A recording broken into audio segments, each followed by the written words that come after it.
everyone. Today we gather to honor an exceptional leader, Calvin Dr. G. Vishwanathan, the Visionary Chancellor and founder of Vellore Institute of Technology, for the outstanding accomplishment of earning a doctorate of laws from State University of New York, USA. Let us begin today's event with a prayer song. Please bow your heads down and join me.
Dance, invoking the gods to grace this occasion. May this dance bring harmony, balance and serenity to our gathering.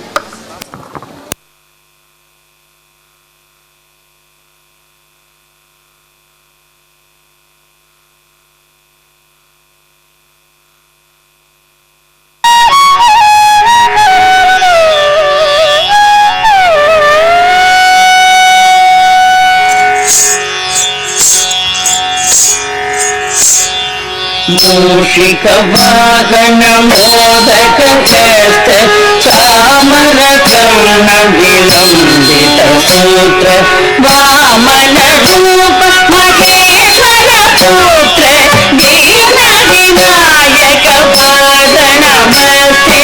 मूषिक वाहन मोदक हस्त चामर कर्ण विलंबित सूत्र वामन रूप महेश्वर पुत्र दीन विनायक पाद नमस्ते। दीन विनायक पाद नमस्ते।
Kindly give them a big round of applause. It was such a wonderful performance, and that's the best way to welcome all the honorable dignitaries out here. We are highly privileged and honored to all the respectable dignitaries and the parents out here.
Good evening, everybody. I deem it a pleasure to welcome our esteemed guests, dignitaries, well-wishers, faculty members, parents, and my dear students. The objective of education is to prepare the young minds to prepare for life. Here in Shiksha, we believe in the holistic development, and education is the key to unlock the golden rule of freedom. That the destiny of our nation lies in the classroom. As young children, you have a long way to go, and in that process, we have lot of activities in our school which mold you, shape you, and prepare you for the future. It is my honor today to welcome you all for this momentous occasion, as we have gathered to celebrate excellence, innovation, leadership of our distinguished guests of honor, founder and chancellor of VIT University, Vellore, and the founder and president of Thamizhar Kazhagam Kalvi Co, Dr. G. Viswanathan sir. Your presence inspires us, and we are grateful for your contribution to education and the society at large. Sir, your visionary leadership has transformed the educational landscape of our district, in particular the state and at large our nation. VIT is ranked the 6th most renowned universities in the world. It requires a big round of applause. It has got a wide big campus in Vellore, one in Chennai, in Amaravati, in Bhopal, and they have also started a law school in Bangalore. It is a destiny of many of our students, aspirants, that they will get a place in the Vellore Institute of Technology. With 38,000 and more students, 12,000 faculty and service staff on their roll, they have got a huge alumni all over the world who constantly conduct their chapter of reunions every year. With the help of innovation and development, the institution has shaped this society. Your dedication, sir, to excellence has made the Vellore Institute of Technology a beacon of hope for the generations to come, now and forever. Dr. G. Viswanathan sir has visited our school twice on earlier occasions as the chief guest for various functions, and his son, Mr. G.V. Selvam, has also visited our campus twice in the past. Under your guidance, the VIT has become a hub for academic excellence, fostering a culture of innovation and social responsibilities. However, it is your passion for empowering the young minds that truly sets you apart. You are a creed apart, and at this moment we would like to honor you. Ladies and gentlemen, please join me in congratulating Kalvi Co. Dr. Viswanathan Sir on receiving an honorary Doctorate of Laws degree from the State University of New York, Binghamton University, USA. On behalf of our school and everyone gathered here, I once again congratulate you, sir, and welcome you for this August gathering. I also welcome Mr. BMK Jayaprakash, a businessman and a well-wisher of a school who always stands by us in our thick and thin. I have great pleasure in welcoming Dr. Vijay Govindarajan, sir, who is not new to our school. He has interacted with the students on many other occasions. He is a bus proprietor of GVD Bus Services Transports, Vellore. I also have pleasure in welcoming Mr. Arunagiri, Amuda Traders. He is also the president of Rice Millers and Paddy Association, Vellore. A warm welcome to you, sir. I welcome Dr. M.S. Tirunavakasu and his family, a senior pediatrician of Swami Hospitals, Gudiyatham. He is one of our committee members. He is always with us, and whenever we have a function, he is in our midst. I have pleasure in welcoming Dr. Adal Arasu in our midst and Dr. Hema too. And all as chairman sir, correspondent sir, the secretaries, ICSE principal ma'am, and the pillars of our school, dear parents, a very warm welcome to you. And the heartbeat of Shiksha is our students. A warm welcome to you, students. Once again, it is my pleasure to welcome you all for this August gathering. Thank you. I'd like to call upon Hemnath of 8th class to recite a beautiful Tamil Kavidai. இதயமெல்லாம் குளிரும்படி குரல் எடுத்தும் தனையை எங்கும் ஒளிக்கதிராய் பரவி நிற்கும் தமிழ் தாயை வணங்குகிறேன். என் உரையை தொடங்குகிறேன். 1000 விழாக்களை எங்கள் பள்ளியில் கொண்டாடி இருக்கிறோம். ஆயினும் இது வரலாற்று விழா. கல்வி வானிற்கு நாங்கள் எடுக்கும் வசந்த விழா.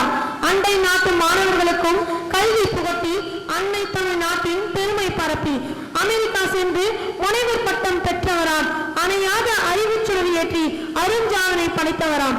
இங்கு வருகை தந்திருக்கும் கல்வி கோவே எப்போதும் உங்களையே போற்றும் எங்கள் நாவே. விஐடி இமயத்தின் எவரெஸ்டே, உமக்கு என்றும் இல்லை ரெஸ்டே. இன்னொருத்தோடு உங்களை வரவேற்கிறோம் ஐயா. அன்பிற்கும் ஆற்றலுக்கும் அடிப்படமிட்டு அன்று முதல் இன்று வரை உச்சம் தொட்டு கல்வி தொண்டாற்றி வரும் எங்கள் பள்ளி நிர்வாகியரே, இனிமை தங்கும் இருபால் ஆசிரியர் பெருமக்களே, பெருமை பொங்கும் பெற்றோர்களே, திறமை மிக்க என் சகோதர சகோதரிகளே, உங்கள் அனைவருக்கும் என் வணக்கம். இதோ நம் கல்வி கோவை பற்றி ஒரு வாழ்த்துப்பா. உள்ளம் நிறைந்து வாழ்த்துகிறோம், உலகின் உறவை வாழ்த்துகிறோம், கள்ளம் இல்லா போமுகத்தின் கருணை கண்டு வாழ்த்துகிறோம். எல்லை இல்லா பெரும்புகளை எவர்த்தம் பெற்றான் உனைப்போன்று கல்வி கோவை கலைக்கடலே காண வேண்டும் நூற்றாண்டு. கல்வி கோவை கலைக்கடலே காண வேண்டும் நூற்றாண்டு. சட்டமன்ற உறுப்பினராய் சட்டம் அயரா தொழித்தீரே, பட்டாய் மக்கள் அவையிலும் பணிகள் செய்து சிறந்தீரே. திட்டம் எல்லாம் மக்களையே தீண்ட பாடுகள் பட்டீரே. கொட்டும் மழையாய் வனம் தந்து குணத்தில் உயர்ந்து நின்றீரே. கொட்டும் மழையாய் வனம் தந்து குணத்தில் உயர்ந்து நின்றீரே. வாய்ப்புகள் தேடி வருவோர்க்கு வழிகள் காட்டும் கரமுண்டு. ஆய்ந்தே அறிந்து சொல்கின்றோம் ஐயா உப்போல் யாருண்டு. ஓய்வை சிறிதும் நாடாத உள்ளம் வாழ்க பல்லாண்டு. தாய்போல் தமிழை காக்கின்ற தகமை வாழ்க பல்லாண்டு. தாய்போல் தமிழை காக்கின்ற தகமை வாழ்க பல்லாண்டு. புரட்சி தலைவர் அருமதிப்பை பொருந்த பெற்ற சிறப்பை பரந்த வேலூர் அறிஞருமே, பண்பில் உயர்ந்த அற்புதமே, திரவு கோல திரவியமே, திரண்ட அறிவு களஞ்சியமே, சிறப்பு மிக்க மாணவரின் சிந்தை கவரும் நாயகமே, சிறப்பு மிக்க மாணவரின் சிந்தை கவரும் நாயகமே. சொல்லும் செயலும் ஒன்றாகும் சோப்பை நீக்கும் பேச்சு, செல்லும் மாற்று நீராக செழுமையாக்கும் வாழ்வு, துள்ளி எழுக வளர்ச்சி, தூய தமிழன் வாழ்த்துண்டு, வள்ளல் கோவை வளத்தோடு வாழ்க நீரும் பல்லாண்டு.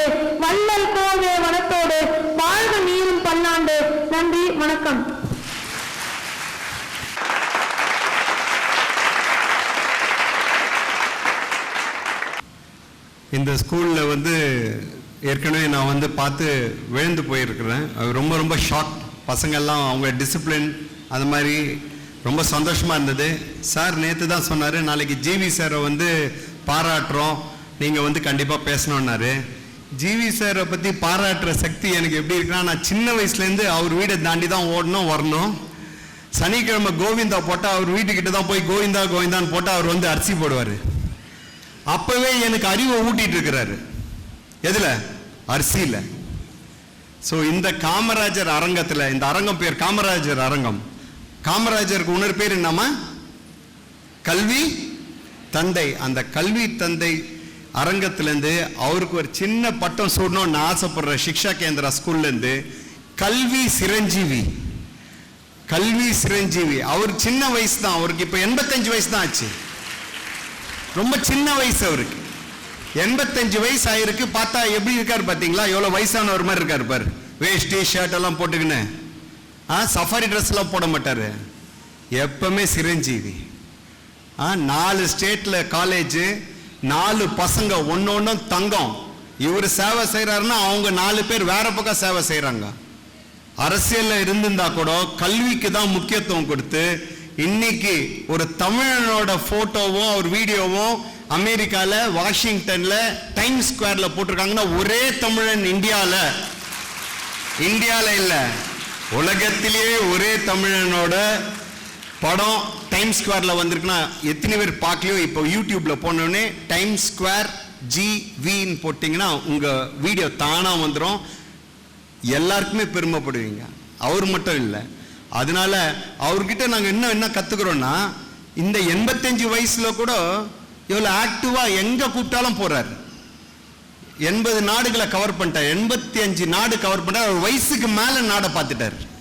எதுக்கு? சும்மா சுற்றுலாவா போல, கல்வி சம்பந்தப்பட்ட விஷயமா போயிட்டு VITலேருந்து எந்த அளவுக்கு ஸ்டூடெண்ட்ஸை கவர் பண்ண முடியும். 80,000 பசங்களை படிக்க வச்சுருக்கிறாரு. 25 லட்சம் குடும்பம் இவரால் வந்து பழச்சுன்னுக்கிறாங்கன்னா யோசிச்சு பாருங்க எந்த அளவுக்கு கல்விக்கு வந்து முக்கியத்துவம் கொடுத்து. அதனால பொருளாதார ரீதியாக கூட எல்லாரும் வளர்றாங்க. அதே மாதிரி 65 வயசு இருக்கும்போது ஹார்வர்ட் யூனிவர்சிட்டியில் போய் ஒரு டிகிரி வாங்குறாரு. என்ன வயசு? நம்மளுக்கெல்லாம் என்ன வயசு? ஸ்கூல் வயசு. 10th 11th 12th படிக்கிறோம். எப்போ வரையும் படிக்கணும்? இப்போ நீங்க 65 வரையும் படிக்கணும். படிப்பீங்களா? இப்பவே படிக்கிறது கஷ்டப்படுறோம் சார். கண்டிப்பா படிக்க முடியும். அதுக்கு தான் சார் வந்திருக்கிறாரு, உங்களை வாழ்த்திட்டு போனோன்னு. அந்த பிளெஸிங்ஸ் அவர்கிட்ட எல்லாரும் கண்டிப்பா வாங்கிக்கோங்க. பெரியவங்களோட ஆசீர்வாதம் எப்பவுமே நம்ம கிட்ட இருக்கு. அவங்க ஒய்ஃப் ராஜேஸ்வரி அம்மாவோட சப்போர்ட் எப்பவுமே அவர்கிட்ட இருக்கு. அவங்க வந்து ரொம்ப தங்கமானவங்க. எங்களுக்கு அவங்க கூட எல்லாரும் கூட பழக்கம் இருந்ததுனால சார் கூப்பிட்டோன்னே வந்துட்டேன். என்றுமே ஜிவி சாரோட கல்வி சிரஞ்சீவியா அவர் கற்றுக் கொடுத்த பசங்க, அவர்கிட்ட படித்த அலுமினியம் எல்லாம் உலகம் ஃபுல்லாக இருக்காங்க. நான் ஒரு ENT டாக்டர், உங்கள் எல்லாருக்கும் முன்னே சொல்லியிருக்கேன். இந்தியா ஃபுல்லாக லெக்சர் போகிறேன். நீங்கள் எந்த ஊர் சார்னு கேட்பாங்க. நான் சொல்லுவேன், நான் வந்து வேலூர். அடுக்கும்பாறையா இல்லை CMCயான்னு கேட்கறது விட்டாங்க. சரி, VIT காலேஜ் உங்கள் ஊர் தானே? என்ன? ஆமாம்மா. உங்களுக்கு விஸ்வநாதன் சார் தெரியுமாண்ணா? எனக்கு தெரியாதுமான்னு. எங்கள் ஊருக்கெல்லாம் எல்லாருக்கும் தெரியும் சார், என் பசங்களும் அங்கே தான் படிக்கிறாங்கன்னுவாங்க. ரொம்ப சந்தோஷமானு. சைலண்டாக இருக்கணும், அவங்க வைலண்டாக பேசுகிறாங்க, அந்த அளவுக்கு பவர்ஃபுல்லாக இருக்கிறாரு. ஸோ எல்லாரும் இந்த வாய்ப்பை அவரோட ஆசீர்வாதம் வாங்கிக்கோங்க. இந்த வயசில், இந்த வயசு மட்டும் இல்லை, நீங்கள் அந்த வயசு வரும்போது படிப்பு ரொம்ப முக்கியம். பெற்றோர்கள்லாம் வந்ததுனால சொல்கிறேன், உங்கள் பசங்களுக்கு ரொம்ப சிறப்பான விஷயம், சிறந்த விஷயம் சொத்து அல்ல, கல்வி. அதை எப்பவுமே கொடுங்க. அதுக்கு எல்லாம் முக்கியத்துவம் சார் கொடுக்குறாரு. இலவசமாக நிறைய பசங்களை படிக்க வச்சுன்னுக்கிறார். வருஷத்துக்கு 100 பசங்க VITல ஃப்ரீயா படிக்க வைக்கிறார். உயர்கல்வி திட்டம் அவர் இதெல்லாம் நடத்தி நிற்கிறாரு. நம்ம பார்க்கறதுல பெரிய VIT பார்க்குறீங்க, ஆனா ரொம்ப தாழ்த்தப்பட்ட ஜனமோ, வசதி இல்லாத பேரண்ட்ஸ், அப்பா அம்மா இழந்த பசங்களுக்கெல்லாம் இலவசமா படிக்க வைக்கிறார். அதெல்லாம் எங்களுக்கு தெரியும், உங்களுக்கும் தெரிய வைக்கிறதுக்கு இந்த வாய்ப்பு கொடுத்த திருநாவுக்கரசு சார், உங்க காலேஜ், உங்க ஸ்கூல் பசங்களுக்கெல்லாம் ரொம்ப நன்றி தெரிவிக்கிறேன். Thank you very much. Much so. A personal thank you from my side also, sir. This is the second time I am hearing to a speech and it is so mesmerizing. Thank you so much, sir. And next, I'd like to request retired Dr. M.S. Tirunavukarasu, sir, Senior Pediatrician, Swami Hospital, Gudiyatham, to felicitate and address the gathering. Please, sir.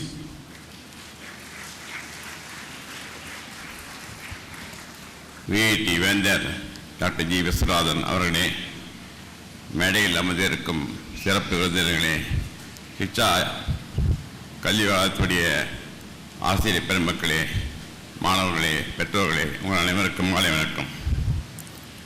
Doctor GV. Viswanathan அவர்கள், அவருக்கு பாராட்டு தொடர்ந்து நடைபெற்றே வருகிறது. அவர் அழைக்கும் இடங்களுக்கு அவர் தேதி கொடுக்க முடியவில்லை. இந்த 85 வயதிலே டாக்டர் விஜயகுமார் சொன்னது போல இஸ் 85 years young. அதற்கு முக்கியமான காரணம் 2. அவருடைய சீக்ரெட் ரகசியம் என்னவென்றால், ஒன்று, அவர்கள் சிறு வயதிலே அவர் சொந்த ஊர் குடியாத்தம் பக்கத்தில் உள்ள கொத்தகுப்பம் கிராமம். கிட்டத்தட்ட அவர் இந்த போல சிறந்த ஒரு பள்ளியிலே படிக்கவில்லை. அவர் அரசு பள்ளி கூட அல்ல, நகராட்சி முனிசிபல் நகராட்சி பள்ளியிலே, குடியேற்றம் நல்லூர்பேட்டையில் இருக்கும் பள்ளியிலே 1955ஆம் ஆண்டு SSLC, அப்போல்லாம் +1 +2 கிடையாது. அங்கு அவர் கொத்தகுப்பம் கிராமத்திலிருந்து கிட்டத்தட்ட 8 கிலோமீட்டர் பள்ளிக்கு நடந்தே வந்து படித்து விட்டு மாலை நடந்த 16 கிலோமீட்டர் டெய்லி. இங்கே யாராவது நடக்கிறீங்களா ஸ்டூடெண்ட்ஸ் சொல்லுங்க. ஒரு ஒன் பர்லாம் கூட நடக்க மாட்டேங்க, உடனே பஸ் ஏறணும் இருக்கும். அதனால் 16 கிலோமீட்டர் தினம் நடந்து, அதனால தான் இந்த இன்றும் அவர் நடைபயிற்சியை அரை மணி நேரம் தொடர்ந்து சொல்லுகிறார். அடுத்தபடியாக அவர் உணவு கட்டுப்பாடு, சிறந்த சைவ உணவு, சத்துவான உணவு நேரத்திலே உண்டு. இந்த 2 ரகசியம்தான் அவரை இளைஞராக வைத்திருக்கிறது. ஸோ அது 2ம் உங்களுக்கு முக்கியம், உடற்பயிற்சியும் உணவு கட்டுப்பாடும். அடுத்து டாக்டர் விஜய் சொன்னது போல உலகிலே சிறந்த பல்கலைக்கழகங்களே ஒன்றாக விஐடி திகழ்கிறது. அதற்கு காரணம் அவருடைய முயற்சி தான். விஐடி பல்கலைக்கழகத்திலே நீங்கள் குறைந்தபட்சம் ஒரு ஆண்டுக்கு 25 மாணவர்கள் இங்கிருந்து சேர வேண்டும். அதற்காக நீங்கள் ரெக்கமெண்டேஷன் தேவையில்லை. அதே நேரத்தில் கேபிடேஷன் கிடையாது. நம்முடைய நாட்டிலே சிறந்த ஒரு பல்கலைக்கழகம் என்றால் அதற்கு காரணம் அவருடைய என்ட்ரன்ஸ் டெஸ்ட்டில் நீங்கள் மார்க் பெற்றால் தான் முடியும். அதற்கு வேண்டிய முயற்சிகள் நீங்கள் பெற்றால் கண்டிப்பாக விஐடி யூனிவர்சிட்டியிலே உங்களுக்கு இடம் கிடைக்கும். அதற்காக நீங்கள் எல்லாம் முயற்சிப்பட வேண்டும். அதே நேரத்திலே நீங்கள் மாணவர்கள் அங்கே குறைந்தபட்சம் நான் சொல்ல 25 பேர் அங்கே சேர வேண்டும் என்றால் இந்த கல்வி தாளாளர் கண்டிப்பாக அவர்களுக்கு தனி கோச்சிங் கொடுத்து விஐடி பள்ளியிலே நீங்கள் சேர்ந்தால் உலகளவிலே உங்களுக்கு எங்கும் வேலை கிடைக்கும். ஆகவே அத்தகைய ஒரு வேந்தருக்கு இந்த பாராட்டு விழா இந்த பள்ளியின் சார்பாக நடைபெறுகின்ற பெருமைப்படுகிறேன். எனக்கு வாய்ப்புக்கு நன்றி கூறி விடைபெறுகிறேன். நன்றி. President of Vellore Rice Mill and Paddy Association to address the gathering. Please, sir. இன்றைக்கு உலக கல்வி நாயகன் மரியாதைக்குரிய ஐயா அவர்களுக்கு நடந்து கொண்டிருக்கின்ற பாராட்டு விழாவிற்கு வருகை புரிந்திருக்கின்ற உங்கள் அனைவருக்கும் என் மனமார்ந்த வணக்கத்தை சொல்லிக்கொண்டு, 85 வயதில் 85,000 மாணவர்களை வைத்து உலகளவில் மிகப்பெரிய ஒரு நிறுவனத்தை இந்தியாவுக்கு பெருமை சேர்த்து, தமிழ்நாட்டுக்கு பெருமை சேர்த்து, வேலூருக்கு பெருமை சேர்த்து தொடர்ந்து வெற்றி நடை போட்டு கொண்டிருக்கின்ற ஒரு மாபெரும் பெரியவர், கல்வி தந்தை என்று சொன்னால் மரியாதைக்குரிய ஐயா ஜிபி அவர்கள் தான் சொல்ல வேண்டும். மிக சிறந்த நிறுவனத்தை, வேலூருக்கு மிகப்பெரிய பெருமை. எங்களெல்லாம் ஃபோட்டோ எடுக்க சொல்ல கூட அதான் பயந்து வந்தோம். இந்த ஃபோட்டோ யாருன்னா பார்த்தா விஐடி உங்களுக்கு தெரியுமான்னு கேட்பாங்க. தெரியும்னு சொல்லிட்டா அடுத்த வருஷம் என் பையன் படிக்கிறான், நான் அதுக்கு தான் சொல்லி வைக்கிறேன்னுவாங்க. அப்போவே நமக்கு பயமாக இருக்கும். நாங்கள் சொல்லுவோம், 80% கம்மி நீங்கள் மார்க் எடுத்தீங்கன்னா எங்கிட்ட சொல்லியோ சொல்லாதீங்க, அங்கே அந்த நிறுவனத்தில் சேர்க்க மாட்டாங்கன்னு நாங்கள் அடிக்கடி சொல்லுவோம். அந்தளவுக்கு அந்த நிறுவனத்தை மிக தரமாக திடமாக வழிநடத்தி கொண்டிருக்கின்ற பெரியவர். அதே நேரத்தில் எங்களுடைய துறையை சேர்ந்த அரிசி துறையில் அவர் உணவு அமைச்சராக இருந்திருக்கிறார். அந்த நேரத்தில் ஆரணியில் இருக்கின்ற அரிசியை வேலூரில் இருக்கின்ற வியாபாரிகள் வாங்க முடியாது, மக்களும் அதை பயன்படுத்த முடியாத சூழ்நிலை இருந்தது.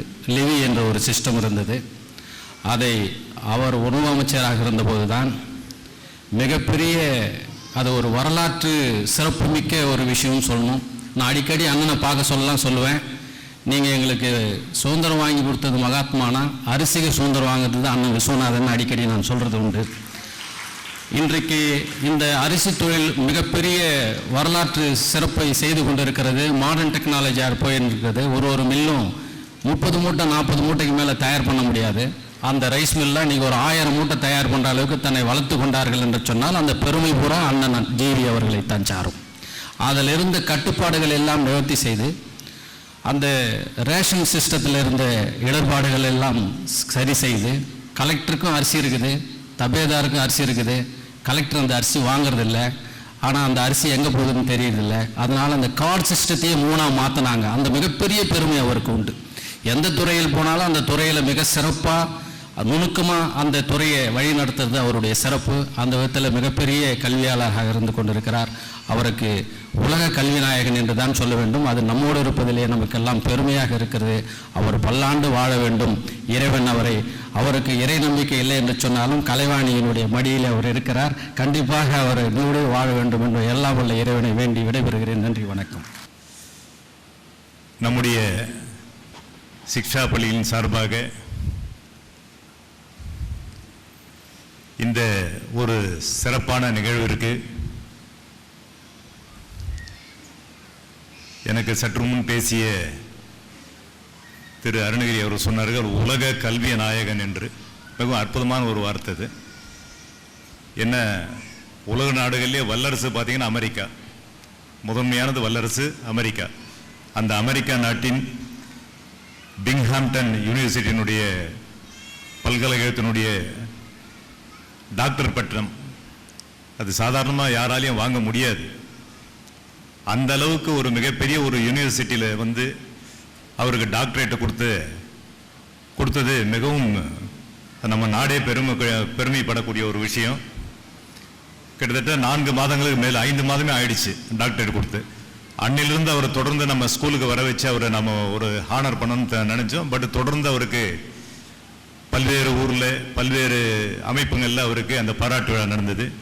அந்த வகையிலே இன்று நம்முடைய பள்ளிகளில் மிக சிறப்பாக அவருடைய அந்த செலிப்ரேட்டிங் எக்ஸலன்ஸ் என்ற ஒரு அற்புதமான ஒரு நிகழ்வை அவரை கௌரவிக்கக்கூடிய வகையிலே நம்முடைய பள்ளிகளுக்கு வருகை தந்திருக்கக்கூடிய மனிதர் என்று சொல்ல முடியாது, மனிதர் என்றே சொல்ல வேண்டும், திரு ஜிவி சார் அவர்களை வருக வருக என்று நம்முடைய சிக்ஷா பள்ளிகளின் சார்பாக வரவேற்கின்றேன்.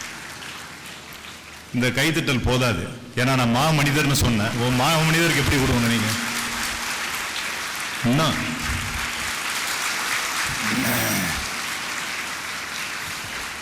நன்றி. அந்த வகையிலே என்ன அவரை பற்றி நாம் பேசிகிட்டே இருக்கலாம். எனக்கு முன்னாடி முதல்ல பேசினார் நம்முடைய வெள்ளூர் பஸ் ஓனர் தான், ஜிவிடி பஸ் ஓனர் டாக்டர். அவரும் டாக்டர் தாங்க, ஏற்கனவே நம்ம பள்ளிக்கு வந்திருக்கார். மிகவும் அற்புதமாக பேசினார். அதுக்கு அடுத்தபடியாக டாக்டர் எம்எஸ் திருநாவுக்கரசு அவரும் அருமையாக பேசினார். அடுத்து ஒரு அருணகிரி, அவர் தமிழ்நாடு நெல்லரிசி ஆலை, அதாவது rice millers and rice merchants ஃபெடரேஷனுடைய ஸ்டேட் ட்ரெஷரர் அவரும் பேசினார். அதாவது அவரை பற்றி இன்னைக்கு நம்ம சார் ஜிவி சாரை பற்றி பேசுறதுக்கு இன்னைக்கு ஒரு நாள் இல்லை, ஒரு மாதம் இல்லை, ஒரு வருஷம் கூட பேசிகிட்டே இருக்கலாம். அந்த அளவுக்கு அவருடைய சாதனைகள் பார்த்தீங்கன்னா இளம் வயதிலிருந்தே படிப்படியாக உயர்ந்து இந்த ஒரு உயர்ந்த உச்சத்தை எட்டி இருக்கிறார் என்பது மிகவும் நம்முடைய மாவட்டமே பெருமை கொடக்கூடிய ஒரு மிகப்பெரிய விஷயம். ஏன்னா வேலூரினுடைய அடையாளமே பார்த்தீங்கன்னா விஐடி தான். ஆரம்பத்தில் வெள்ளூர் இன்ஜினியரிங் காலேஜ் விஇசி என்று இருந்தது முதல்ல துவக்கப்பட்ட போது. அதுக்கடுத்து தான் இப்போ விஐடி மிகப்பெரிய கேம்பஸ். ஏறத்தர நீங்கள் இந்தியாவில் எத்தனையோ காலேஜ் இருந்தாலும் நம்முடைய விஐடி கேம்பஸ் மாதிரி அந்த கிரீனரி கேம்பஸ், அதாவது பார்த்தீங்கன்னா கார்டன் மாதிரியே தான் இருக்கும். இங்கே மட்டும் இல்லாமல் சென்னையில் கேளம்பாக்கத்தில் விஐடி கேம்பஸ், அதே மாதிரி ஆந்திராவில் குண்டூர் பக்கத்தில் அமராவதியில், ஏன்னா இந்த கேம்பஸ் எல்லாம் நான் போயிருக்கேன். சாருக்கே நான் இப்போ தான் சொன்னேன். இந்த கேளம்பாக்கம் அந்த கேம்பஸ் போயிருக்கேன். அதே மாதிரி குண்டூர் அமராவதி ஆரம்பித்த போது முதல்லே போனேன் 2019-18. அதுக்கடுத்து போபாலையும் இருக்குது, அங்கே இன்னும் போல வாய்ப்பு கிடைக்கல. இந்த மாதிரி பல்வேறு இந்த யூனிவர்சிட்டி அந்த வெள்ளூர் விஐடி வந்து பார்த்தீங்கன்னா இன்னைக்கு இந்தியா தமிழகம் மட்டும் அல்லாமல் பிற மாநிலங்களையும் போயிட்டு சிறப்பாக அந்த முதிரையை பதித்து வர்றதுக்கு காரணமே அவருடைய உழைப்பு, அந்த நேரம் தவறாமை. ஒவ்வொன்றுத்திலையும் பார்த்தீங்கன்னா அப்படியே கல் எப்படி நம்ம சிற்பத்தை செதுக்கிற மாதிரி ஒவ்வொரு விஷயத்தையும் செதுக்குவார். அந்த அளவுக்கு ஒரு சிறந்த ஒரு அதுதான் மனிதர்னு சொல்ல மாமனிதர்னே சொன்னேன். அப்பேற்பட்ட மனிதரையே நம்முடைய உங்கள் முன்னால் வரவழைத்து நம்முடைய பள்ளியின் சார்பாக இந்த டாக்டரேட் பட்டம் பெற்றதை கௌரவிப்பது மிகவும் எங்களுடைய பள்ளிகளுக்கே ஒரு மிகப்பெரிய ஒரு கௌரவமாக நாங்கள் நினைக்கின்றோம்.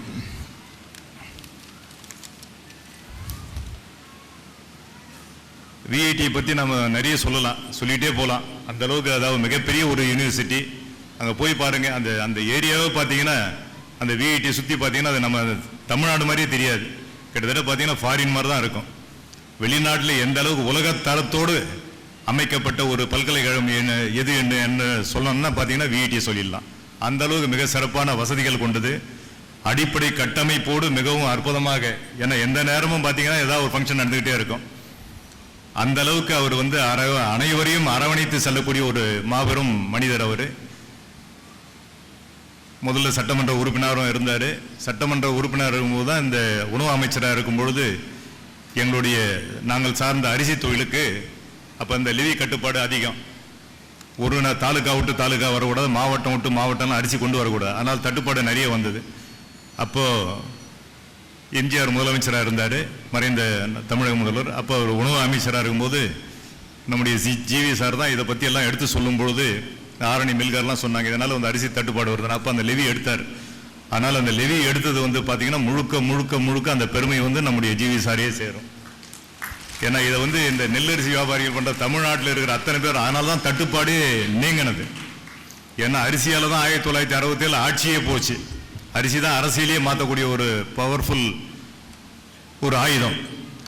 அதை வந்து நீக்கி அதை அந்த நெல்லரிசி தொழிலுக்கு வந்து ஒரு ஆபத்து வராமல் காத்த ஒரு மாபெரும் பணியை அவர் அமைச்சராக உணவு அமைச்சராகும் போது கையெழுத்து போட்டு செய்தார். அது இன்றைக்கும் இந்த பழைய அரிசி வியாபாரிகள்லாம் யாரும் மில்காரு ரைஸ் மில்காரு அரிசி வியாபாரி யாருமே மறக்க மாட்டாங்க. அதே மாதிரி சட்டமன்ற உறுப்பினராக இருக்கும்போதும் அதுக்கடுத்து பார்லிமெண்ட் உறுப்பினராக இருக்கும் போதும் பல்வேறு சாதனைகளை மிகவும் அமைதியாக எந்த ஒரு விளம்பரமும் இல்லாமல் மிகவும் அமைதியாக, அதாவது மற்றவங்களுக்கெல்லாம் ரோல் மாடல்னு சொல்லுவோம். நம்ம யாரை ரோல் மாடல் எடுத்துக்கலான்னு யாரும் வேணாங்க. நீங்கள் இப்போ இங்கே இருக்கிற அத்தனை பேரும் நாம் அவரை ரோல் மாடல் எடுத்தால் போதும். அந்த அளவுக்கு அவருடைய சாதனைகள் வந்து அளப்பரியது.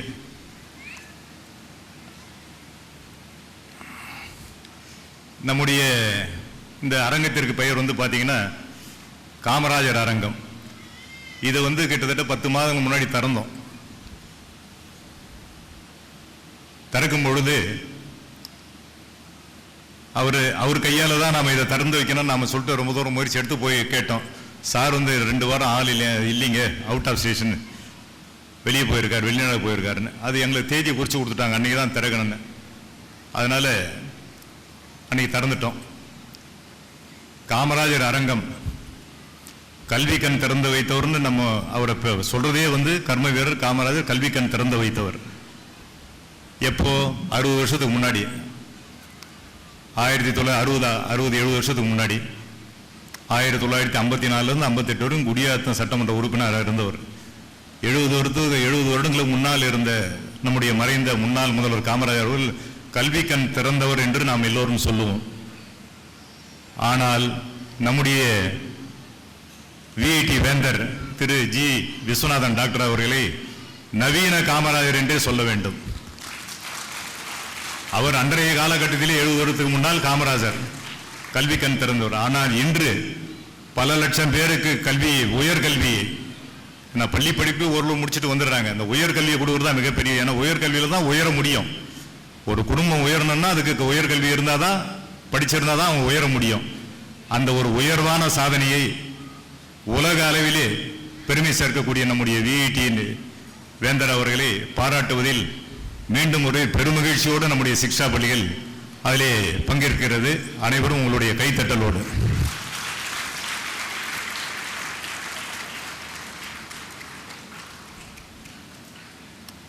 வள்ளுவர் பெருந்தகை இந்த ஊக்கம் உடமையில் ஒரு குறள் சொல்லுவாருங்க. ஆக்கம் அதர்வினாய் செல்லும் அசைவிலா ஊக்கம் உடையான் உழையின் என்று 2 வரிகளை மிகவும் அற்புதமாக சொல்றார். அதனுடைய பொருள் என்ன? தளர்ச்சி இல்லாத ஊக்கம் உடையவரிடம் செல்லும் வழி கேட்டு கொண்டு வந்து சேரும். செல்லுமே வந்து வழி கேட்குமா? தளர்ச்சி இல்லாத ஊக்கம் உடையவரிடம் செல்லும் வழி கேட்டு வந்து சேரும். செல்லுமே வந்து கதவு தட்டி உள்ள வரும். அதற்கு உதாரண புருஷர் தான் நம்முடைய வேந்தர். கல்வி இருக்கிற இடத்துல செல்லும், அதாவது சரஸ்வதி இருக்கிற இடத்துல லட்சுமி வந்துடுன்றது தான் அதனுடைய பொருள். செல்லுமே வந்து வழி கேட்டு உள்ள வந்து சேரும். ஏன்னா கல்வி வந்துட்டா செல்வம் ஆட்டோமேட்டிக்காக உள்ள வந்துடும். அதனால தான் அந்த கல்விக்கு முக்கியத்துவம் கொடுக்கறது. அந்த வகையில் அதற்கு உதாரணமாக வாழ்ந்து நமக்கெல்லாம் வழிகாட்டியாக இருக்கக்கூடிய ஒரு மாபெரும் மனிதர் அவர். நம்முடைய காலத்திலே, ஏன்னா அப்துல் கலாம் நாம் பார்த்தோம், நம்முடைய காலம்தான். காமராஜரை இப்போ பழைய ஆட்கள் நாம் பார்த்துருப்போம், இப்போ இருக்கிற ஜென்ரேஷன் வந்து பார்த்துருக்க மாட்டாங்க. ஆனால் தான் நான் வந்து நம்ம டாக்டர் வேந்தர் அவரை வந்து நான் நவீன காமராஜர், ஏன்னா நீங்கள் காமராஜரை பார்க்கல, இன்னைக்கு அந்த காமராஜர் உருவத்தில் நீங்கள் அவரை பார்க்கணும். ஏன்னா உங்களுக்கு அத்தனை பேருக்கும் உயர்கல்வி கொடுக்கக்கூடிய ஒரு மிகப்பெரிய ஒரு வாய்ப்பை வந்து கிட்டத்தட்ட 85,000 ஸ்டூடெண்ட்ஸு வருடம் பட்டம் பெற்று வெளியே வராங்க. அதே மாதிரி அவருடைய வயதும் 85, அவரை சுற்றிய நாடுகளும் 85க்கு மேலே. எவ்வளோ நாடுகளுக்கு போகிற, ஒரு நாட்டில் கூட போய் சுற்றுலாக்காக போல, அத்தனையும் தன்னுடைய கல்வி பணிக்காக, கல்வி வளர்ச்சிக்காக நம்முடைய மக்கள், தமிழக மக்கள் வந்து தமிழக மக்கள் இப்போ ஏன்னா இந்தியா பூரா என்றால் இந்திய மக்கள், நம்முடைய பாரத மக்கள் அனைவரும் கல்வியிலே மிகச்சிறந்த ஒரு உயர்வான நிலையை அடைய வேண்டும் என்று காலையில் விழித்ததிலிருந்து இரவு படுக்கும் வரை ஒரே சிந்தனை அதுதான், வேற சிந்தனையே கிடையாது. இந்த கல்விக்காக போய் சொன்னோம், ஸ்கூலில் வைக்கிறேங்க, உடனே அதுக்கு டேட் கொடுக்குறாரு. இந்த அளவுக்கு வந்து ஒரு இந்த வயதிலும் தளராம, என்ன பெரும்பாலும் பார்த்தீங்கன்னா மத்தியானத்தில் வயசானவங்களாம் கொஞ்சம் நேரம் படுத்துருவாங்க, 1 மணி நேரம் 1.5 மணி நேரம், உங்களுக்கே தெரியும். ஆனால் ஓய்வே இல்லாமல் தந்த கல்வி பணிக்காக தொடர்ந்து தன்னை ஈடுபடுத்திக் கொண்டு சிறப்பாக பணியாற்றக்கூடிய ஒரு மாபெரும் மனிதர் நம்முடைய ஜிவி சார் அவர்கள். அதே போல வள்ளுவர் இன்னொரு குறளும் சொன்னார், முதல்ல ஒரு குறள் சொல்லிட்டேன், ஊக்கமுடைய. அடுத்து வந்து பார்த்தீங்கன்னா அறிவு உடையார் எல்லாம் உடையார், அறிவிலார் என் உடையரேனும் இலர். அறிவு உடையார் எல்லாம் உடையார், அறிவு இலர் என் உடையரேனும் இலர். அர்த்தம் என்னன்னு பார்த்தீங்கன்னா, அறிவு உடையவர்கள் எல்லாம் வந்து எல்லாரும், இப்போ அறிவு இல்லாதவரெல்லாம் பார்த்தீங்கன்னு வச்சுக்கோங்க, எல்லா செல்வமும் இருக்கும், கணக்கு வழக்கெல்லாம் செல்வம் இருக்கும். இருந்த அறிவு இல்லைன்னு வச்சுங்க, அது எதுக்குமே பிரயோஜனம் இல்லை. அந்த அறிவு இருந்தால் தான் அந்த செல்வத்துக்கே மதிப்பு. அந்த அறிவினுடைய பரிபூர்ண சந்திரனாக நிலவாக தான் நம்முடைய வேந்தர் அவர்கள் திகழ்ந்து கொண்டிருக்கிறார். இவர் வழிகாட்டியாக மட்டும் அல்லாமல் நமக்கெல்லாம் வாழ்ந்து காட்டி கொண்டிருக்கிறார் என்பதே நிதர்சனமான உண்மை. ஏன்னா வழிகாட்டின்றது வேற, வாழ்ந்து காட்டார், இந்த மாதிரி வாழணும். அதுதான் நான் முதல்ல சொன்ன ரோல் மாடல்னு சொல்லிட்டு. இல்லை நீங்கள்லாம் ஸ்டூடெண்ட்ஸ் எல்லாம் கை தட்டணுமே, நான் உங்களுக்காக தான் அவர் வந்திருக்காரு.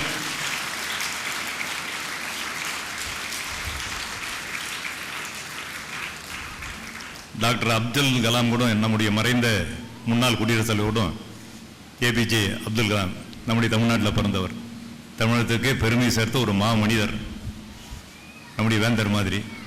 அவரும் ஒரு 2 வரி உங்களுக்காக சொல்லியிருக்கார், மாணவருக்காக. இது all birds find shelter during a rain, but eagle avoids a rain by flying above the clouds. எல்லா பறவைகளும் பார்த்தீங்கன்னா மேகத்துக்கு கீழே போகும், மழையில் வந்து அதனால் பறக்க முடியாது. ஆனால் ஈகிள் மட்டும், பருந்து மட்டும் என்ன பண்ணுங்க, மேலே போயிடும், மேகத்துக்கு மேலே போகும். அந்த மாதிரி மாணவ மாணவிகள் நீங்கள் இருக்கணும். போனீங்கன்னா மிக சிறந்த எதிர்காலம் உங்களுக்கு எல்லாம் உண்டு. அதெல்லாம் நீங்கள் வந்து உங்கள் பெற்றோர்கள் இருக்காங்க, நீங்கள் உணர்ந்து அதெல்லாம் செயல்படணும். அதே போல் அவருடைய வாழ்நாள் லட்சியமாக இன்னைக்கு ஏராளமான யூனிவர்சிட்டிஸ் அவர் தொடர்ந்து அடுத்தடுத்து இப்போ வெளிநாட்டிலலாம் பண்ணிட்டு வர்றாரு. மொரீஷியஸில் கூட திறக்க போகிறதா எங்களுக்கு வந்து தகவல் வந்தது. அது உண்மையான சார் தான் சொல்லணும்.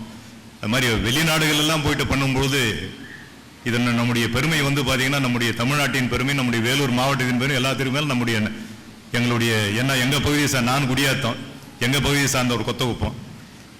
நம்முடைய இந்த குடியாத்தம் நகருக்கு மட்டுமல்லாமல் வேலூர் மாவட்டத்திற்கு மட்டுமல்லாமல் நம்முடைய தமிழ்நாட்டிற்கு மட்டுமல்லாமல் ஒட்டுமொத்த இந்திய தேசத்திற்கே பெருமை தரக்கூடிய ஒரு மாபெரும் உலக பல்கலைக்கழகம் என்றே கூற வேண்டும் விஐடி.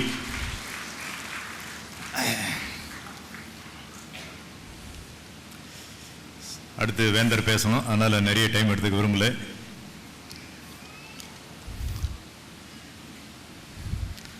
கண்ணுக்கு மையழகு, கவிதைக்கு பொய்யழகு, விண்ணுக்கு மீன் அழகு, மண்ணுக்கு மழை அழகு, தமிழுக்கு தனி அழகு. நம்முடைய சிக்ஷாவிற்கு வேந்தரனுடைய வருகையே அழகு அழகு என்று கூறி அவரை மீண்டும் உங்களுடைய பலத்த கைத்தொடரோடு வரவேற்று எல்லாரும் எல்லாமும் பெற வேண்டும், இங்கு இல்லாமை இல்லாத நிலை வேண்டும் என்று கூறி வாழ்க கல்வி வளர்க சிக்ஷா என்று கூறி நிறைவு செய்கிறேன். நன்றி, வணக்கம். Dignitaries to join us in honoring Kalvi-Co Dr. G. Vishwanathan Sir, founder and chancellor of Vellore Institute of Technology, founder and president of Tamil Iyakkam. Followed by a request for honorable dignitaries on the dais to honor Dr. Vijay Govindan Sir, GVD bus preparator, Vellore.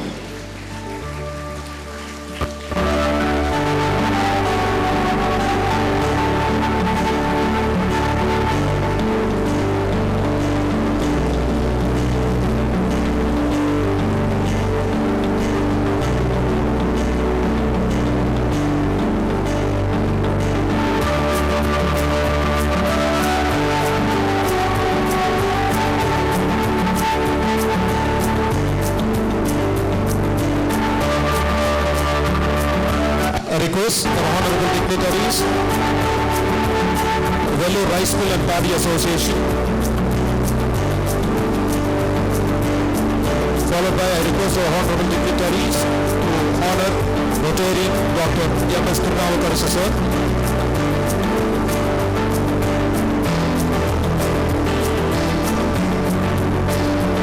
I also request for honorable dignitaries to honor Mr. V.M.K. Jaiprakash Sir, businessman, the well-wisher of our school.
Honorable people who are honoring our special guests today are Sir's classmates, and they are the supportive people who always withstand with our honorable chief guest.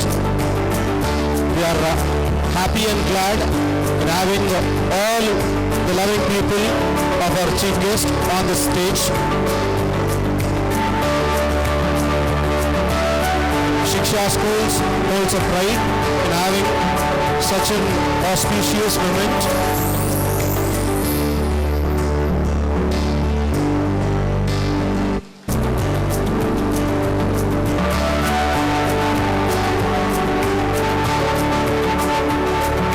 Having loving people and supportive friends in life is actually a real blessing.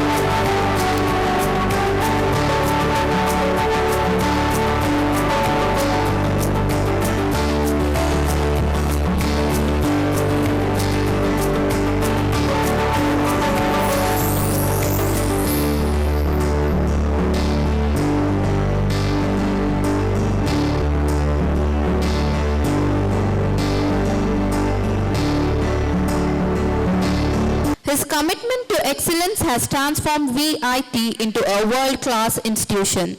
It's my immense pleasure and honor to invite the inspirational icon, the architect of innovation, founder and chancellor of Vellore Institute of Technology, founder and president of Tamil Iyakkam, Kalvikor Dr. G. Vishwanathan, to take the stage and offer words of wisdom and guidance.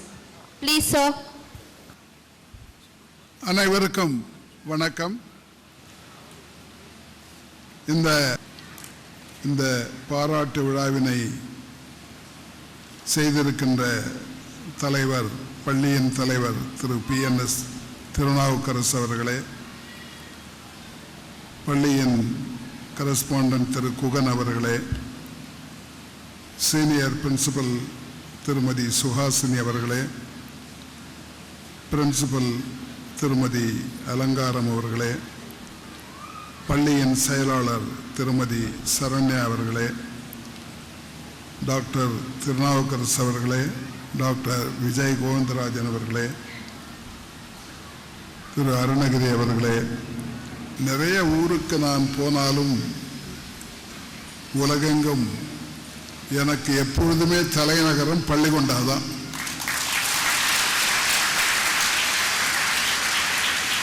நான் எப்பொழுதும் சொல்வதுண்டு, எனக்கு சொந்த தொகுதி, பிறந்த தொகுதி குடியாத்தம், பல்கலைக்கழகம் இருக்கிற தொகுதி காட்பாடி, குடியிருக்கிற தொகுதி வேலூர். ஆனால் என்றைக்கும் எனக்கு தொகுதி அணைக்கட்டு தான். எப்பொழுதுமே இந்த அணைக்கட்டோடு ஒரு நெருக்கமான பாச உறவு உண்டு. அந்த தொகுதியில் இருக்கின்ற, அந்த பகுதியில் இருக்கின்ற இந்த இரண்டு பள்ளிகளும் Shiksha Kendra matriculation higher secondary school, Shiksha Greenwoods IC school இரண்டும் சேர்ந்து இந்த பாராட்டு விழாவினை வேறு எந்த பள்ளியிலும் தனியாக நடத்தவில்லை, திருநாவுக்கரசு தான் தனியாக பண்ணியிருக்கார்.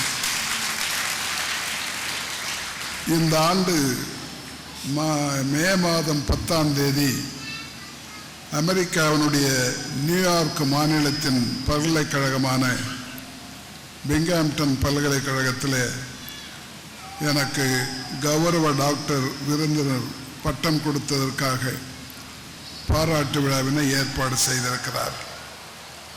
முதலில் அந்த அரசுக்கு, குறிப்பாக நியூயார்க் மாநில அரசுக்கும் அந்த பிங்காம்டன் பல்கலைக்கழகத்திற்கும் நன்றி தெரிவித்துக் கொள்ள வேண்டும். பல்லாயிரக்கணக்கான கிலோமீட்டருக்கு வெளியிலே தூரத்தில் யார் என்ன செய்கிறார் என்பதை பார்த்து கல்விக்காக ஒருவர் நல்லது செய்கிறார் என்பதை கண்டுபிடித்து அதை பாராட்ட வேண்டும் என்ற எண்ணம் வந்ததற்காக அவர்களுக்கு பாராட்டு தெரிவிக்க வேண்டும். எனக்கு முன்னாலே பேசியவர்களெல்லாம், குறிப்பாக திருநாவுக்கரசு அவர்கள் மற்றவர்களும் கல்வியினுடைய முக்கியத்துவத்தை பற்றி குறிப்பிட்டார். அதுவும் திருநாவுக்கரசு அவர்கள் பேசும் பொழுது பெருந்தலைவர் காமராஜ் அவர்களை பற்றி குறிப்பிட்டார். கல்விக்கு எவ்வளவு முக்கியத்துவம் தந்தார்கள் என்று. நான் எப்பொழுதுமே சொல்வதுண்டு, தமிழிலே ரொம்ப அதிக சத்தமான தான் வச்சிருக்கேன். ஒரு 16ஆம் நூற்றாண்டில் ஒரு மன்னனே கவிஞனாக இருந்தான். அதிவீர ராம பாண்டியன் என்று பெயர். அந்த அதிவீர ராம பாண்டியன் அன்றைக்கு சொன்னது, ஏழைகளை பார்த்து சொன்னார், கற்கை நன்றே கற்கை நன்றே பிச்சை புகினும் கற்கை நன்றே. வசதி இல்லை என்று சொன்னாலும், கையிலே காசு இல்லை என்றாலும் பிச்சை எடுத்தாவது படிக்கவை என்று அன்றைக்கு சொல்லிவிட்டு போனார். நம்முடைய பாரதியார் அவர்கள், பாட்டுக்குறு புலவன் பாரதி, வசதியானவர்களை பார்த்து சொன்னார். பெரும்பாலும் வசதியானவர்கள் பணத்தை கொஞ்சம் கொண்டு போய் உண்டியல்ல போட்டு விடுவார்கள், அல்லது ஏதாவது சத்திரம் கோயில் எங்கேயாவது கொண்டு போய் செலவழிப்பார். அவர்களையெல்லாம் பார்த்துத்தான் பாரதி பாடினான், அன்ன சத்திரம் 1000 வைத்தல், ஆலயம் 10,000 நாட்டல், அங்கு யாவினும் புண்ணியம் கோடி, ஆங்கோர் ஏழைக்கு எழுத்தறிவித்தல் என்று சொல்லிவிட்டு போனான். ஆக நீ சத்திரம் கோயில் கட்டினா என்ன புண்ணியம் வருமோ அதை விட அதிக புண்ணியம் ஒரு பையனையோ பொண்ணையோ படிக்க வச்சுனா வரும்னு சொல்லிட்டு போனாங்க. இவைகளெல்லாம் நம்முடைய தலைவர்கள் அறிந்திருந்தார்கள். அதனுடைய விளைவுதான் கல்வியிலே நாம் முதலிடத்தில் இருக்கிறோம். ஒரு நாடாக நாம் பின்தங்கி இருக்கிறோம், இந்திய நாடாக. அதற்கு காரணம் நாம் அந்த அளவுக்கு கல்விக்கு செலவழிப்பதில்லை. அதுவும் உயர்கல்வியிலே மிகவும் பின்தங்கி இருக்கின்றோம். ஆங்கிலத்தில் GR என்று சொல்வார்கள், கிராஸ் என்ரோல்மெண்ட் ரேஷியோன்னு பேர். 18 வயதிலே இருந்து 23 வயது வரை இருப்பவர்களுக்கு உயர்கல்வி பெற தகுதி பெற்றவர்கள் என்று பெயர். அந்த வயதில் உள்ளவர்களில் எவ்வளவு பேருக்கு உயர்கல்வி கிடைக்கிறது என்ற கணக்கெடுத்து இந்த GR கணக்கிடப்படுகிறது. அப்படி பார்த்தால் இந்தியாவில் 27% பேருக்குத்தான் உயர்கல்வி கிடைக்கிறது. வளர்ந்த நாடுகளெல்லாம் அது 60% 100% வரை இருக்கிறது.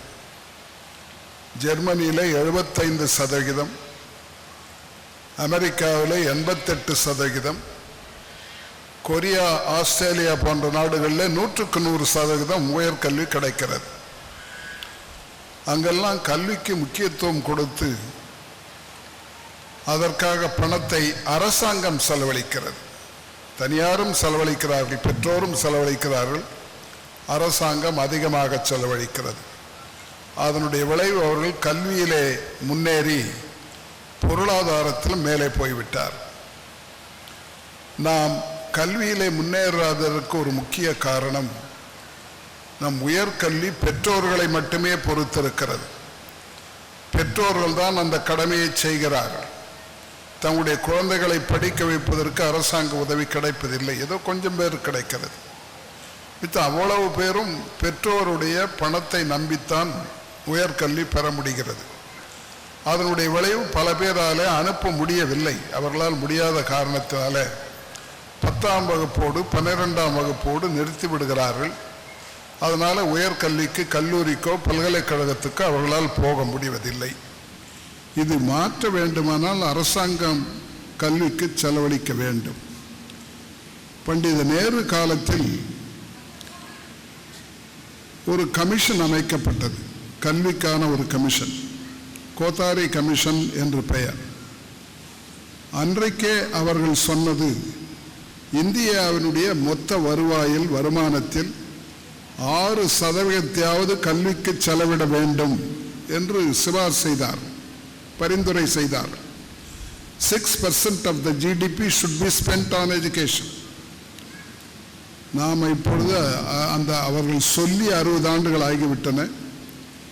இப்போது மறுபடியும் வந்திருக்கிற புதிய கல்விக் கொள்கையில் நாம் 6% செலவழிக்க வேண்டும் என்று சொல்லியிருக்கிறார். அப்படின்னா அந்த 60 வருஷம் ஒன்றும் பண்ணலை. நாம் இதுவரை 3% தாண்டவே இல்லை. அதனால்தான் நம்மால் கல்வியிலே பெரிய முன்னேற்றம் காண முடியவில்லை. அன்றைக்கு நம்முடைய தலைவர்கள் எல்லாம் நினைத்த மாதிரி இன்றைக்கு நினைக்கவில்லையோ என்ற சந்தேகம் எனக்கு வருகிறது. பெருந்தலைவர் காமராஜரை பற்றி கல்வி கண் திறந்த காமராஜர் என்று ஏன் சொல்லுகிறோம்? அவர் 1953 ஆட்சிக்கு வந்தார். ராஜாஜி அவர்களை ராஜினாமா செய்ய வைத்து காங்கிரஸ் கட்சி காமராஜர் அவர்களை தேர்ந்தெடுத்தார். உங்களுக்கெல்லாம் தெரியும், அவர் நம்ம ஊரில் தான் எம்எல்ஏ ஆனார். காமராஜ் அவர்கள் குடியாத்தம் தொகுதியிலிருந்தான் எம்எல்ஏவாக, நம்முடைய மாவட்டத்தில் இருந்துதான் எம்எல்ஏவாக தேர்ந்தெடுக்கப்பட்டு முதலமைச்சராக இருந்தார். நான் அப்போ நெல்லூர்பேட்டை உயர்நிலைப்பள்ளியில் 9ஆம் வகுப்பு படித்துக் கொண்டிருக்கிறேன். அவர் ஆட்சிக்கு வந்தவுடனே செய்த முதல் காரியம், ராஜாஜி அவர்கள் தன்னுடைய ஆட்சியின் போது 52 முதலமைச்சராக வந்தபோது அன்எக்கனாமிக்கல் ஸ்கூல்ஸ், அந்த பள்ளியிலே செலவிடுவது சரியாக பயன்படவில்லை என்ற காரணத்தை சொல்லி 6000 பள்ளிகளை மூடிவிட்டார். அப்பொழுது மெட்ராஸ் ப்ராவின்ஸாக இருந்தது, தமிழ்நாடு என்று கிடையாது, மொத்தமாக இருந்தது. தென்னிந்தியாவில் பெரும்பகுதி தமிழ்நாடு மெட்ராஸ் ப்ராவின்ஸ், சென்னை மாகாணம். காமராஜ் வந்தவுடனே முதல் செய்த காரியம் அந்த 6000 பள்ளிகளையும் திரும்ப திறந்தார். அது ஒரு பெரிய செயல். இல்லை என்றால் இவ்வளவு பேர் படித்திருக்க முடியாது. அதற்கு பிறகு இவர் வெளியூருக்கு போகும்போதெல்லாம் அந்த ஊரில் கேட்பார், பையங்கள்லாம் எங்கே படிக்கிறாங்கன்னு. அவங்க சொல்லுவாங்க, ஒரு 4 கிலோமீட்டர் 5 கிலோமீட்டர் நடந்து போய் தான் படிக்கிறாங்கன்னு சொல்லி. அதனால் அதற்கு ஒரு முடிவெடுத்து எல்லாம் 1 கிலோமீட்டருக்குள்ள பள்ளிகள் வர வேண்டும் என்று சொல்லி புதிதாக 6000 பள்ளிகளை காமராஜ் திறந்தார். ஆக மொத்தம் 12000 பள்ளிகள் அவர் காலத்தில் திறக்கப்பட்டன. அதனால்தான் பள்ளி கல்வியிலே நாம் முதலிடத்துக்கு வந்தோம். உயர்கல்விக்கு எப்படி வந்தோம்? இந்தியாவுடைய சராசரி 27% இருந்தாலும் தமிழ்நாட்டின் உயர்கல்வி 50%.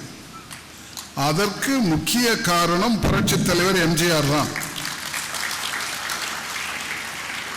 அவர் காலத்திலே தான் இந்த செல்ஃப் ஃபைனான்சிங் காலேஜஸ் என்ற சுயநிதி கல்லூரிகள் கொண்டு வரப்பட்டு எல்லா இடங்களிலும் கல்லூரி வருவதற்கு ஆரம்பம் அடகால் போட்டவர் எம்ஜிஆர் அவர்கள்.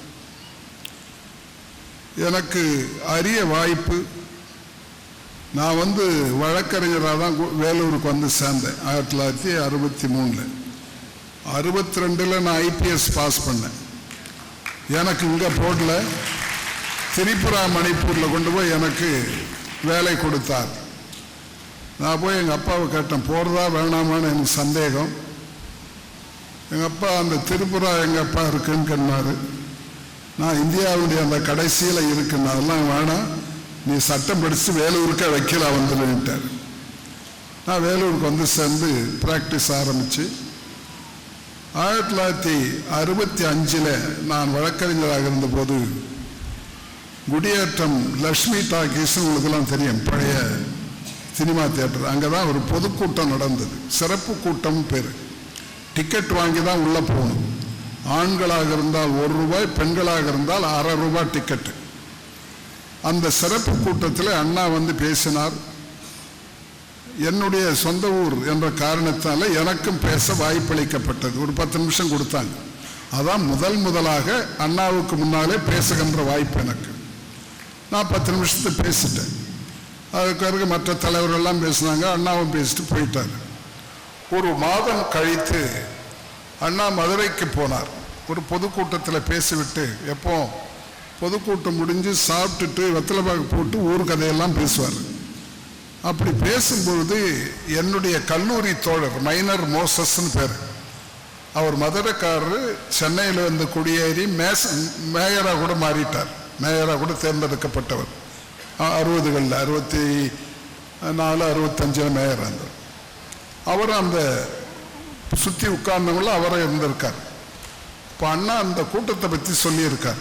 குடியேற்றம் கூட்டம் ரொம்ப நல்லா நடந்து ஒரு கூட்டம் அப்படின்னு சொல்லிட்டு அங்கே ஒரு பையன் பேசினான், நல்லா பேசினான், வக்கீலுக்கு படிச்சிருக்கான் அப்படின்னு சொல்லியிருக்கார். மோசஸ் பக்கத்தில் உட்கார்ந்து அவன் பேர் விஸ்வநாதன் சொன்னான். உனக்கு எப்படி தெரியும்னு கேட்டிருக்காரு. நாங்கள் 2 பேரும் சட்டக்கல்லூரியில் ஒன்றா படித்தோம். விஸ்வநாதன் சட்டக்கல்லூரி மாணவர் கழகத்துக்கு செயலாளராக இருந்தால் நான் பொருளாளர்னு சொல்லியிருக்கான். அவனை பார்லிமெண்ட்டுக்கு அனுப்பலாம் ஏன்ட்டார். எப்போ எலெக்ஷன்லாம் வரல, எலெக்ஷனுக்கு ரொம்ப நாள் முன்னாலேயே மோசஸ் இடத்துல சொன்னார், அண்ணா உன்னை பார்லிமெண்ட்டுக்கு அனுப்புறேன்னு சொன்னார். நான் சொன்னேன், நாங்கள் தேர்தலில் நிற்கிறத பற்றி யோசிக்கவே இல்லை. அப்படித்தான் ஆரம்பித்தது. இல்லைன்னா இங்கே நான் வக்கீலாக இருந்து போயிருப்பேன். அரசியலுக்கு அறிமுகப்படுத்தி 26, 27 வயதில் நாடாளுமன்றத்துக்கு அனுப்பியது பேரறிஞர் அண்ணா அவர்கள். நான் அதை என்னைக்கும் மறக்க முடியாது. அண்ணா அவருடைய காலத்தில் முதல் முறை நாடாளுமன்ற உறுப்பினர், 71 கலைஞர் அவர்கள் காலத்தில் 2வது முறை நாடாளுமன்ற உறுப்பினர், 1980 புரட்சித் தலைவர் எம்ஜிஆரோடு சட்டமன்ற உறுப்பினர், அணைக்கட்டு தொகுதி. அவர் தான் இந்த தொகுதியை தேர்ந்தெடுத்தவர். எனக்கு 1991 அம்மா புரட்சித் தலைவரோடு நான் அமைச்சராக இருக்கின்ற வாய்ப்பு. ஆக 4 பேரோடு வேலை பார்த்துவிட்டு நான் வெளியே வந்து விட்டேன். இன்றைக்கு விஐடியை வைத்துத்தான் நான் என்ன செய்தேன் என்று எல்லோரும் பேசுகின்ற அளவுக்கு விஐடி வளர்ந்து விட்டது. நான் சட்டமன்ற உறுப்பினராக எம்எல்ஏவாக இருக்கும்போது நான் போய் புரட்சித் தலைவரை முதலமைச்சரை பார்த்து, நம்ம வட மாவட்டங்களில் கல்லூரியே கிடையாது, என்ஜினியரிங் அண்ணாமலை யூனிவர்சிட்டி விட்டால் வேறு காலேஜே கிடையாது, வடார்காடு, தென்னார்காடு, தருமபுரி எங்கேயுமே இல்லை.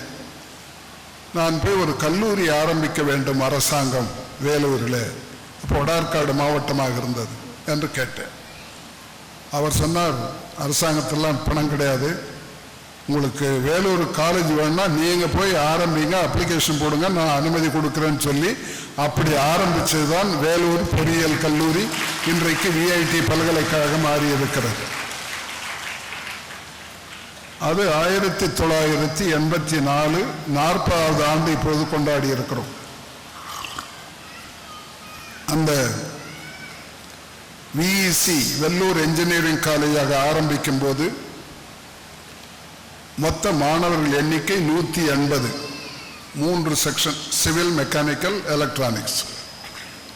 160, 360, 180 பேர். அதை அப்துல்லாபுரத்தில் தான் ஆரம்பித்தோம். 9 ஆசிரியர்கள், ஒரு 3 பேர் மற்ற ஊழியர்கள், அலுவலர்கள், ஒரு பஸ்ஸு, ஒரு காரு, ஒரு டெலிஃபோன். அப்போ உங்களுக்கு தெரியும், மொபைல் ஃபோன் கிடையாது, லேண்ட்லைன் தான். ஒரு டெலிஃபோன் கனெக்ஷன் வாங்கி வச்சிருந்தோம். ஒரு மாதத்திற்கு மொத்த செலவு, சேலரி பில் மாதத்துக்கு 20,000 ரூபாய். அது இப்போ எவ்வளவு வளர்ந்திருக்கிறது என்று நான் அந்த 40வது ஆண்டில் கணக்கு போட்டு பார்த்தேன். அந்த 180 மாணவர் எண்ணிக்கை இப்போது 44,000 வளர்ந்திருக்கிறது வேலூரில் மட்டும். 9 ஆசிரியர்களாக இருந்தவர்கள் இன்றைக்கு 2,000 ஆசிரியர்களாக மாறியிருக்கிறார்கள். இந்த மந்த்லி சேலரி ஒரு மாதத்துக்கு 20,000 ரூபாய். அதுக்கே இப்போ கொஞ்சம் கஷ்டப்பட்டு இருந்தோம் 20,000 புரட்டுறதுக்கு. இப்போ அது 36 கோடியாக மாறி இருக்கிறது மாதத்துக்கு. இந்த வளர்ச்சி வரும்போதெல்லாம் நான் அவரைத்தான் நினைத்துக் கொள்வேன். புரட்சித் தலைவர் எம்ஜிஆர் அவர்கள் இல்லையானால் இதெல்லாம் வந்தே இருக்க முடியாது, அவரால் தான் இது வந்தது. எங்களுடைய வளர்ச்சிக்கு ஒரு முக்கிய காரணம் எங்களுடைய ஆசிரியர்கள். உங்களுக்கு தெரியும், எந்த நிறுவனத்திலும் பள்ளியாக இருந்தாலும், கல்லூரியாக இருந்தாலும், பல்கலைக்கழகமாக இருந்தாலும் நல்ல ஆசிரியர்கள் கிடைத்துவிட்டால் அது 90% வெற்றி அவர்களாலே வந்துவிடும். அதனால எப்பொழுதுமே எனக்கு ஆசிரியர்கள், நீங்கள் நம்ம பழையது பார்த்தீங்கன்னா தெரியும், மாதா பிதா குரு தெய்வம்னு. பெற்றோர்களுக்கு அடுத்து ஆசிரியர்கள் தான் முக்கியமானவர்கள். அது நான் மாணவர்களுக்கு அதைத்தான் சொல்ல விரும்புகிறேன். நமக்கு வாழ்க்கையிலே வழிகாட்டுபவர்கள், நம்மை உயர்த்துபவர்கள் பெற்றோர்களும் ஆசிரியர்களும் தான். உயிரை கொடுப்பவர் பெற்றோர், உயர்வை கொடுப்பவர் ஆசிரியர். ஆக நம்முடைய ஆசிரியர்களை என்றைக்கும் நாம் மறந்துவிடக்கூடாது. பெற்றோர்கள் எல்லாத்துக்கும் மேல. கடவுள்லாம் யாரும் நேராக பார்க்கறதில்ல. நான் சொல்றது நம்ம கடவுள்களை அப்பா அம்மா தான், அதுக்கப்புறம் தான் மற்றதெல்லாம். ஆக இந்த வளர்ச்சி இவ்வளவு வந்திருக்கிறது. இது இப்போது மாணவர்கள்லாம் முதல்ல தமிழ்நாட்டில் மட்டும் வந்தார்கள். அதற்கு பிறகு பக்கத்தில் இருந்து ஆந்திராவிலிருந்து வர ஆரம்பித்தார்கள். இந்த முதல் பேட்ச் 84 ஆரம்பித்து 88 தான் அவர்கள் பட்டம் பெற்றார். First batch. அப்போதெல்லாம் சென்னை பல்கலைக்கழகம் இந்த ஒலிம்பிக் மாதிரி மெடல் கொடுப்பார்கள். ஒவ்வொரு சப்ஜெக்டுக்கும் கோல்டு, சில்வர், பிரான்ஸ் என்று 3 மெடல்கள் கொடுக்கப்படும். அப்படி 3க்கும் 9 மெடல். எங்களுடைய ஃபர்ஸ்ட் பேட்ச் ஸ்டூடெண்ட்ஸ் அந்த 9 மெடலில் 8 மெடல் வாங்கிட்டாங்க தமிழ்நாட்டில். அதனால திடீர்னு இந்த காலேஜுக்கு மதிப்பு மேலே கூடி போச்சு. எல்லோரும் இதை பார்க்க ஆரம்பித்து விட்டார்கள். நான் இன்னும் அந்த ஃபர்ஸ்ட் பேட்ச் ஸ்டூடெண்ட்ஸை மறக்கிறதே இல்லை. அவங்களால் தான் நம்ம அந்த உயர்வுக்கு இவ்வளவு வழி கிடைத்தது, வழிகாட்டியது அவர்கள்தான். அப்படிப்பட்ட நிலை ஆரம்பித்து இன்றைக்கு 4 ஊர்களிலே இங்கே எனக்கு முன்னாலே சொன்ன மாதிரி வேலூர், சென்னை, ஆந்திரா, அமராவதி, மத்திய பிரதேஷ், போபால் 4 இடங்களிலும் சேர்ந்து 1 லட்சம் மாணவிகள் படிக்கிறார்கள். 82 நாடுகளில் இருந்து மாணவர்கள் படிக்கிறார்கள். எல்லா மாநிலங்களிலிருந்து வந்திருக்கிறார்கள். கல்விக்கு என்ன முக்கியத்துவம் என்பதை எங்களுடைய முன்னாள் மாணவர்களை பார்த்துத்தான் நான் தெரிந்து கொள்ளுகிறேன். எப்படி வாழ்க்கை மாறுகிறது, ஒருவனுக்கு கல்வி கிடைத்தால் என்ன மாற்றம் வரும் என்பதை எங்களுடைய மாணவர்களை பார்த்தால் தெரியும். எங்களுடைய முன்னாள் மாணவர்கள் இப்பொழுது 84 நாடுகளில் வாழ்கிறார், வேலை செய்கிறார். நான் சொல்லியிருக்கேன், இது போதாது, இன்னும் கொஞ்சம் உலகத்தை பிடிக்க வேண்டும்.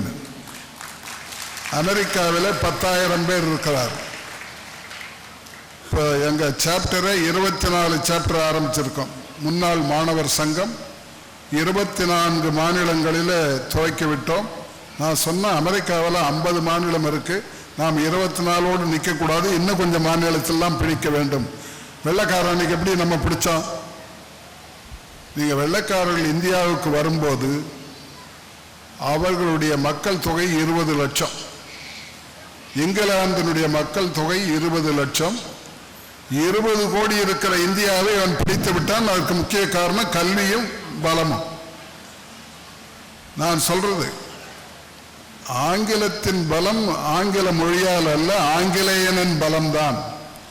அது மாதிரி நாம் தமிழர்களுக்கு தமிழ் இயக்கத்தில் நான் சொல்வது உண்டு.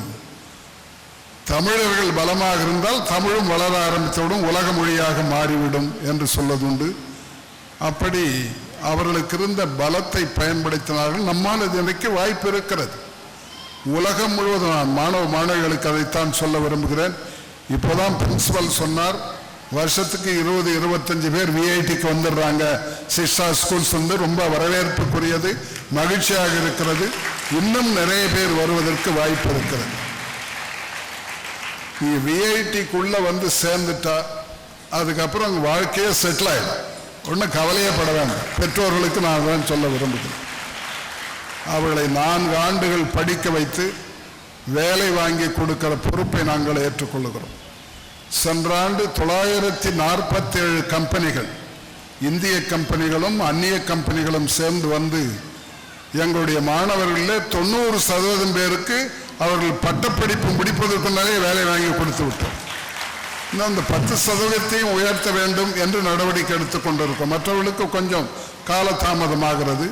அதையும் மாற்றி அவர்களுக்கும் இன்றைக்கு டிசிஎஸ் இப்பொழுது 2000 பேருக்கு இன்றைக்கு இன்டர்வியூ நடத்தி கொண்டிருக்கிறார்கள். அது பார்த்துவிட்டு தான் வந்தேன். அது பெற்றோர்களால் முடியாத காரியம். அது ஒன்று தான். எப்படியாவது படிக்க வச்சிடறாங்க. கடன் வாங்கியோ, பேங்க் லோன் வாங்கியோ, நிலத்தை விற்றோ, அடமானம் போட்டோ எப்படியோ படிக்க வச்சிடறாங்க. ஆனால் அவர்களால் வேலை வாங்க முடிவதில்லை. அந்த காரியத்தையும் நாம் நிச்சயமாக செய்ய வேண்டும் என்று செய்து கொண்டிருக்கிறோம். அந்த காலத்து எங்கள் பள்ளி படிப்பை பற்றி டாக்டர் திருநாவுக்கரசு அவர்கள் சொன்னார். எங்கள் அப்பாவுக்கு 4 ஏக்கர் நிலம்தான். அதுதான், அதை வச்சே குடும்பத்தையும் நடத்தணும், என்னையும் படிக்க வைக்கணும். நான் முதலாக அந்த பகுதியிலேயே நான் தான் கல்லூரிக்கு போனவன். மற்றவங்களாம் ஸ்கூலோடு நிறுத்திடுவாங்க. பொண்ணுங்களாக இருந்தால் 5ஆவதோடு நிறுத்திடுவாங்க. பையங்களாக இருந்தால் ஒரு 10-12 வரையும் படிக்க வைப்பாங்க. அதுக்கு மேலே படிக்கிறது இல்லை. அது காரணம், வெளியூருக்கு போக வேண்டும். பெண்களை எல்லாம் அனுப்புவதற்கு யோசிப்பார்கள். வெளியூருக்கு போய் படிச்சுட்டு வரணும்னு சொல்லி 15-16 வயசானோடனே எவனையா ஒருத்தனை ஆளை பார்த்து பிடிச்சி கல்யாணம் பண்ணி கொடுத்துருவாங்க. இதுதான் நடந்து கொண்டிருந்தது. அது இப்பொழுது மாறி இருக்கிறது. அதை மாற்றுவதற்கு நாமும் நடவடிக்கை எடுத்திருக்கிறோம். விஐடி என்பது வெறும் மாணவர்களுக்காக மட்டுமல்ல, இந்த பகுதிக்கு அதனால பயன் இருக்க வேண்டும் என்று சொல்லி அனைவருக்கும் உயர்கல்வி அறக்கட்டளை என்ற ஒன்றை ஏற்படுத்தி இருக்கிறோம். 10 ஆண்டுகள் ஆகிவிட்டன. அந்த அனைவருக்கும் உயர்கல்வி அறக்கட்டளையில் யாரும் 10ஆம் வகுப்போடு 12ஆம் வகுப்போடு நின்று விடாமல் ஏதாவது ஒரு டிகிரி அல்லது டிப்ளமோ படிக்க வேண்டும். அதற்கு உதவி இல்லாதவர்களுக்கு நாம் உதவி செய்கிறோம், வசதி இல்லாதவர்களுக்கு உதவி செய்கிறோம் என்று சொல்லி இதுவரை 9000 பேருக்கு நம்முடைய மாவட்டத்தில் மட்டும் கல்வி உதவித்தொகை வழங்கி இருக்கிறோம். அந்த 9000 பேரில் 3/2 பங்கு பெண்கள் மாணவிகள். தமிழ்நாடு மேலே இருந்தாலும் நம்முடைய மாவட்டம் பின்தங்கிய மாவட்டம். கல்வி உங்களுக்கெல்லாம் தெரிஞ்சிருக்கும். இந்த வட மாவட்டங்கள், வடார்காடு, தென்னார்காடு, தருமபுரி தான் பின்தங்கிய மாவட்டங்கள். பொருளாதார ரீதியாகவும் பின்தங்கியிருப்போம், கல்வியிலேயும் பின்தங்கியிருப்போம். இப்பொழுது அது மாற ஆரம்பித்திருக்கிறது. அது மட்டுமல்ல, இந்த குழந்தை திருமணம் அதிகமாக நடைபெறுவதும் நம்முடைய பகுதி தான். குழந்தை திருமணம்னா 18 வயதுக்கு முன்னால திருமணம் பண்ணா குழந்தை திருமணம் சொல்லுவாங்க, சைல்டு மேரேஜ். அநேகமாக பெரும்பாலும் 10ஆவது படிக்கும்போது ஒரு 15 வயசு இருக்கும். 12 முடிக்கும்போது 16-17 வரும். நீங்க பாஸ் ஆனாவது பரவாயில்ல, மேல அனுப்பலாம்னு நினைப்பாங்க. ஃபெயில் ஆனா கிடையாது. அதான் நான் சொல்றது, பாஸ் ஆனா காலேஜ், ஃபெயில் ஆனா மேரேஜ். அதோட ஒரு கல்யாணத்தை முடிச்சு அனுப்பிச்சிடுவாங்க. அது இப்பொழுது மாற வேண்டும், மாறிக்கொண்டு வருகிறது. நம்முடைய மாணவிகளும் பெண்களும் படிக்க ஆரம்பித்து விட்டார்கள். அவர்கள் சொந்த காலில் நிற்கின்ற அளவுக்கு அவர்களுக்கு நாம் கல்வியை கொடுக்க வேண்டும். அதை இந்த செய்து கொண்டிருக்கிறது இந்த அறக்கட்டளை. நான் இன்னொன்றையும் சொல்ல வேண்டும். ஆசிரியர்கள் எப்படி ஒரு முன்மாதிரியாக இருக்க முடியும் என்பதற்கு விஐடியில் இருக்கிற ஆசிரியர்களும் ஆசிரியர் இல்லாத ஊழியர்களும் ஒரு முன்மாதிரியாக இருக்கிறார்கள். இதற்கு 1 கோடி ரூபாய்க்கு மேலே பணம் தேவைப்படுகிறது ஆண்டொன்றுக்கு. இதுவரையில் 10 கோடி ரூபாய் கொடுத்துருக்கோம், 11 கோடி கொடுத்துருக்கோம். இந்த பணத்தில் ஆண்டுக்கு 1 நாள் சம்பளத்தை எங்களுடைய ஆசிரியர்கள் கொடுக்கிறார். ஒரு வருஷத்தில் 365 நாளில் 1 நாள் சம்பளம் இதற்காக கொடுக்கப்படுகிறது. என்னுடைய பிறந்த நாளில் எனக்கு கொடுப்பாங்க, நான் அந்த அறக்கட்டளை கொடுத்துருவேன். 80 to 90 லட்ச ரூபாய், 80 லட்சம் ரூபாய்க்கு மேலே ஆண்டுதோறும் அவர்கள் கொடுக்கிறார்கள். மற்றவை வெளியில இருந்து வசூல் செய்து இந்த மாணவர்களுக்கு கொடுத்து விடுகிறோம். இப்பொழுது ஒருங்கிணைந்த வேலூர் மாவட்டம் அல்லாமல் திருவண்ணாமலையும் இதில் சேர்க்க போகிறோம். இந்த மாதம் தான் அதுக்காக ஒரு கூட்டம் போட்டிருக்கிறோம். பழைய வடார்காடு என்பது மொத்தமாகவே ஒரு 21 தொகுதிகள், இப்போது 13, அங்கே ஒரு 8 தொகுதி இருக்கு. ஒன்றாக சேர்த்து நம்முடைய ஜிஆர் தமிழ்நாட்டினுடைய சராசரி 50 மட்டுமல்ல, அதையும் தாண்டி அமெரிக்காவோடு போட்டி போட வேண்டும் நம்முடைய மாவட்டம். அதற்காக அந்த திட்டத்தை பெற்றிருக்கும்.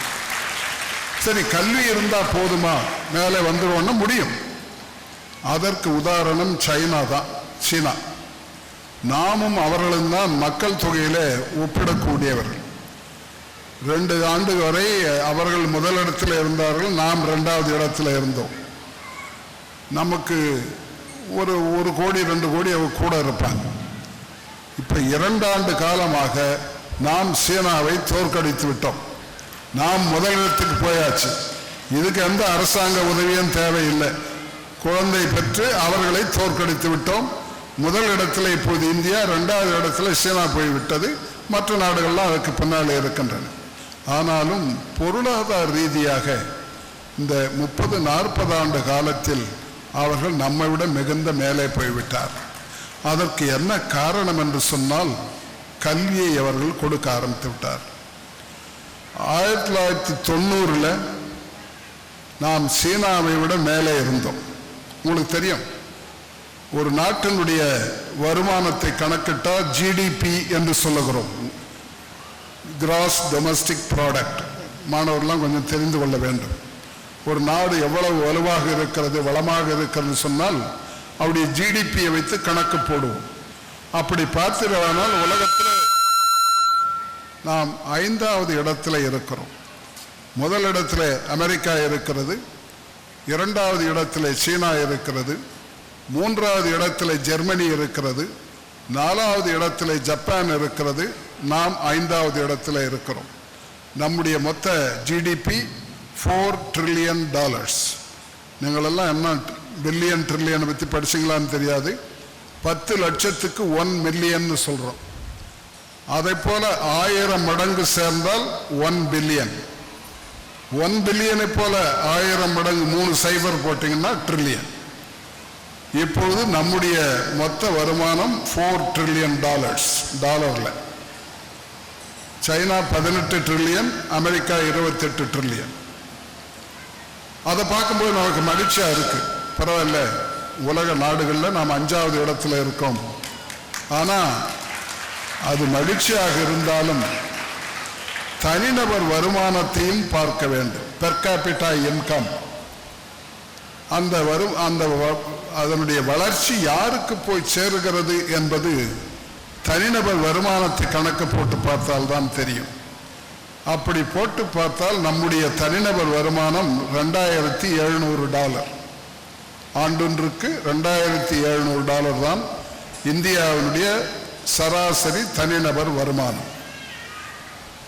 1990 சீனாவை விட நாம் $50 அதிகமாக இருந்தோம். அவர்கள் 317, நாம $367. இது 90. 35 வருஷம் கழிச்சு 34 வருஷம் கழிச்சு பார்த்தா நாம 2700க்கு வந்திருக்கிறோம். அவர்கள் 13,500 தாண்டி விட்டார். நாம் $50 அவரை விட அதிகமாக இருந்தோம். இந்த 35 ஆண்டு காலத்தில் அவர்கள் நம்மை விட $10,000 மேலே போய்விட்டார்கள். அதற்கு அடிப்படை காரணம் கல்வி, மற்ற காரணங்கள் இருக்கின்றன. அங்கே ஒரு கட்சி ஆட்சி தான், கம்யூனிஸ்ட் கட்சி மட்டும்தான், வேற கட்சி கிடையாது. நம்ம ஊரில் உங்களுக்கு தெரியும், எப்போ வேணாலும் யார் வேணாலும் கட்சி ஆரம்பிக்கலாம். அதனுடைய விளைவு உலகத்திலேயே 2700 அரசியல் கட்சிகள் இருக்கிற ஒரே நாடு இந்திய நாடு தான். வேற யாரும் நம்மோட போட்டி போடவே முடியாது. எப்படி இந்த ஜாதியில போட்டி போட முடியாதோ, ஜாதியும் உலகத்தில் எங்கேயும் கிடையாது. 25,000 ஜாதிகள் இருக்கின்றன இந்தியாவில். தமிழ்நாட்டில் மட்டும் 500 ஜாதிகள் இருக்கின்றன. நல்ல காலமா 500 கட்சி வரல இன்னும். ஏன்னா ஜாதி கட்சி வந்தாலும் வந்துடும்.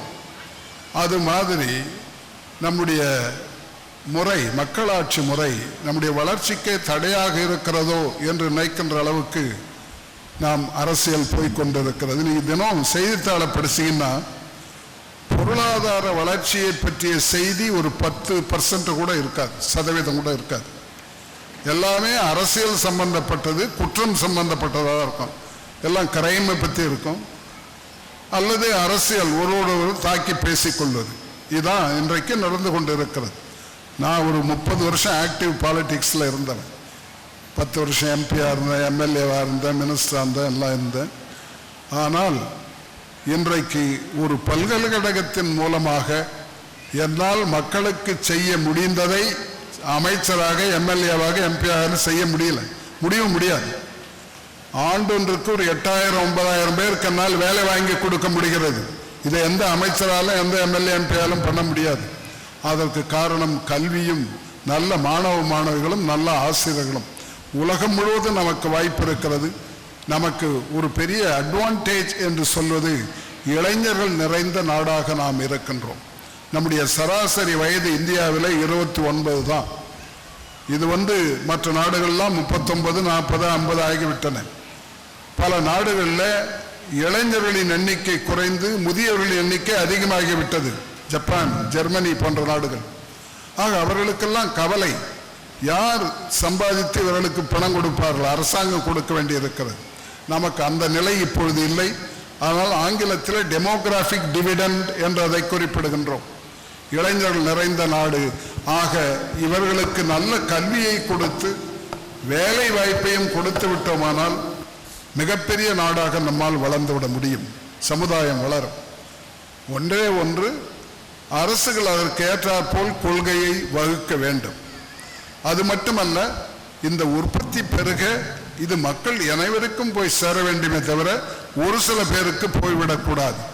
அது இந்தியாவில் இப்பொழுது அதிகமாக வேகமாக வளர்ந்து வருகிறது. எக்கனாமிக் இன்இக்வாலிட்டி என்றது ஆங்கிலத்தை குறிப்பிடுகின்றோம். ஏற்கனவே சமுதாய ஏற்றத்தாழ்வுகள் இங்கு அதிகம், மதம், ஜாதி என்ற காரணத்தினால். இப்பொழுது பொருளாதார ஏற்றத்தாழ்வுகளும் அதிகமாகி கொண்டிருப்பதை நாம் பார்க்கின்றோம். உங்களுக்கு சொல்ல விரும்புகின்றேன், நான் இப்பதான் சொன்னேன் உங்களுக்கு, மில்லியன், பில்லியன், ட்ரில்லியன். பில்லியனர்ஸ் என்று சொன்னால் 8000 கோடி ரூபாய் ஒரு ஆள் வைத்திருந்தால் அவனை பில்லியனர் என்று சொல்லுகிறோம். அப்படிப்பட்ட பில்லியனர்கள் 2024 வருஷத்துக்கு முன்னால 9 பேர் இந்தியாவிலே இருந்தார்கள். அந்த எண்ணிக்கை இன்றைக்கு 200ஆக வளர்ந்திருக்கிறது. 200 பில்லியன். ஆக நாம் பெரிய சாதனை செய்து கொண்டிருக்கிறோம். அமெரிக்காவோட போட்டி போடும் அளவுக்கு பெரும் பணக்காரர்களை, பெரும் கோட்டீஸ்வரர்களை வளர்த்து கொண்டிருக்கிறோம். அவர்கள் வளர்கிறார்கள் என்பதாலே பொறாமை அல்ல, ஆனால் ஏழைகளுக்கு அது போய் சேர மாட்டேன் என்கிறது. சாதாரண மக்களுக்கு அதனுடைய வளர்ச்சியின் பயன் போய் சேரவில்லை. அதற்கு உங்களுக்கு ஒன்று சொல்ல விரும்புவது, இந்தியாவுடைய மக்கள் தொகை 142 கோடியில் மேலே இருக்கிற 10% பேர், 10% of the population own 80% wealth of the country.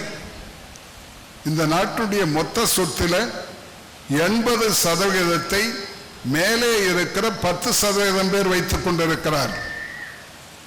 கீழே இருக்கிற 50% பேர், 70 கோடி 71 கோடி பேர் 3-4% சொத்துக்களைத்தான் வைத்துக் கொண்டிருக்கிறார். அதனுடைய விளைவுதான் ஏற்றத்தாழ்வுகள் அதிகமாக வளர்ந்து கொண்டிருக்கின்றன. இதை மாற்றி அமைப்பதற்கு அரசாங்கம் தான் நடவடிக்கை எடுக்க வேண்டும். வரி கட்டுவதெல்லாம் கீழே இருப்பவர்கள், அனுபவிப்பவர்கள் மேலே இருப்பவர்கள் என்கிற சூழ்நிலை இன்றைக்கு நாட்டில் இருக்கிறது. இது மாற வேண்டும் என்று நான் விரும்புகின்றேன். அதை மாற்றுவதற்கு ஒரு அடிப்படையாக இருக்கக்கூடியது உயர்கல்வி.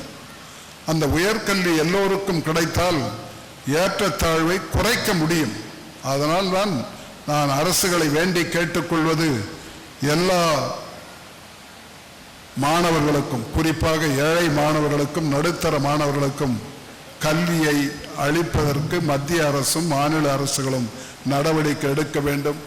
பேசிக்கொண்டே இருந்தால் போதாது, அந்த 6% செலவழிக்கிறோம் என்று சொன்னால் போதாது, செய்ய வேண்டும். இன்றைக்கு பெற்றோர்களை நம்பித்தான் உயர்கல்வி இருக்கிறது. அந்த பெற்றோர்களின் பாரத்தை சுமப்பதற்கு அரசும் வர வேண்டும் என்று நான் வேண்டி கேட்டுக்கொள்கின்றேன். அப்படிப்பட்ட சூழ்நிலையில் அதையும் மாறி இன்றைக்கு நம்முடைய மாணவர்களை படிக்க வைத்து அவர்களுக்கு வேலை வாங்கி கொடுப்பதையும் அவர்களால் இந்த நாடு முன்னேறுவதையும் நாம் பார்க்கின்றோம். இங்கே இருந்து வெளிநாட்டில் போய் சம்பாதிப்பவர்கள் திரும்ப பணத்தை இந்த நாட்டுக்கு அனுப்புகிறார். ரெமிட்டன்ஸ் என்று ஆங்கிலத்தில் அதற்கு பெயர். இந்த ரெமிட்டன்ஸ் எல்லா நாடுகளுக்கும் வரும். உலகத்திலேயே அதிகமாக ரெமிட்டன்ஸ் வருகிற நாடு இந்திய நாடு தான். 10 லட்சம் கோடி, போன வருஷம் மட்டும் 10 லட்சம் கோடி ரூபாய் வெளிநாட்டிலே நம்முடைய மாணவர்கள் அல்லது நம்முடைய இளைஞர்கள் சம்பாதித்து இங்கு அனுப்புகின்ற பணம் 10 லட்சம் கோடி ரூபாய் வந்திருக்கிறது. இந்த 27% படிப்புக்கே இவ்வளவு என்று சொன்னால் நாம 60-70% படித்தால் என்ன ஆகும் என்று நினைத்து பாருங்கள். அப்படிப்பட்ட வாய்ப்பு இருக்கிறது. இது நாடும் முன்னேறும், வீடும் முன்னேறும். அப்படிப்பட்ட உயர்கல்வியை நாம் எல்லோருக்கும் அளிக்க வேண்டும் என்று நான் விரும்புகின்றேன். அப்படிப்பட்ட கல்வியை அளிப்பதற்கு உதவியாக இருப்பதை, அதற்கு ஒரு கருவியாக இருப்பதை பார்த்துத்தான் இந்த நியூயார்க் ஸ்டேட் பல்கலைக்கழகம் எனக்கு டாக்டர் பட்டம் வழங்கியது என்று நான் நினைக்கின்றேன். அதற்கு அருமையான ஒரு விழாவினை ஏற்பாடு செய்த திரு திருநாவுக்கரசு அவர்களுக்கும் பள்ளி நிர்வாகத்திற்கும் வந்திருந்த பெரியோர்களுக்கும் மாணவ செல்வங்களுக்கும் பெற்றோர்களுக்கும் நன்றியை கூறி முடிக்கின்றேன். வணக்கம்.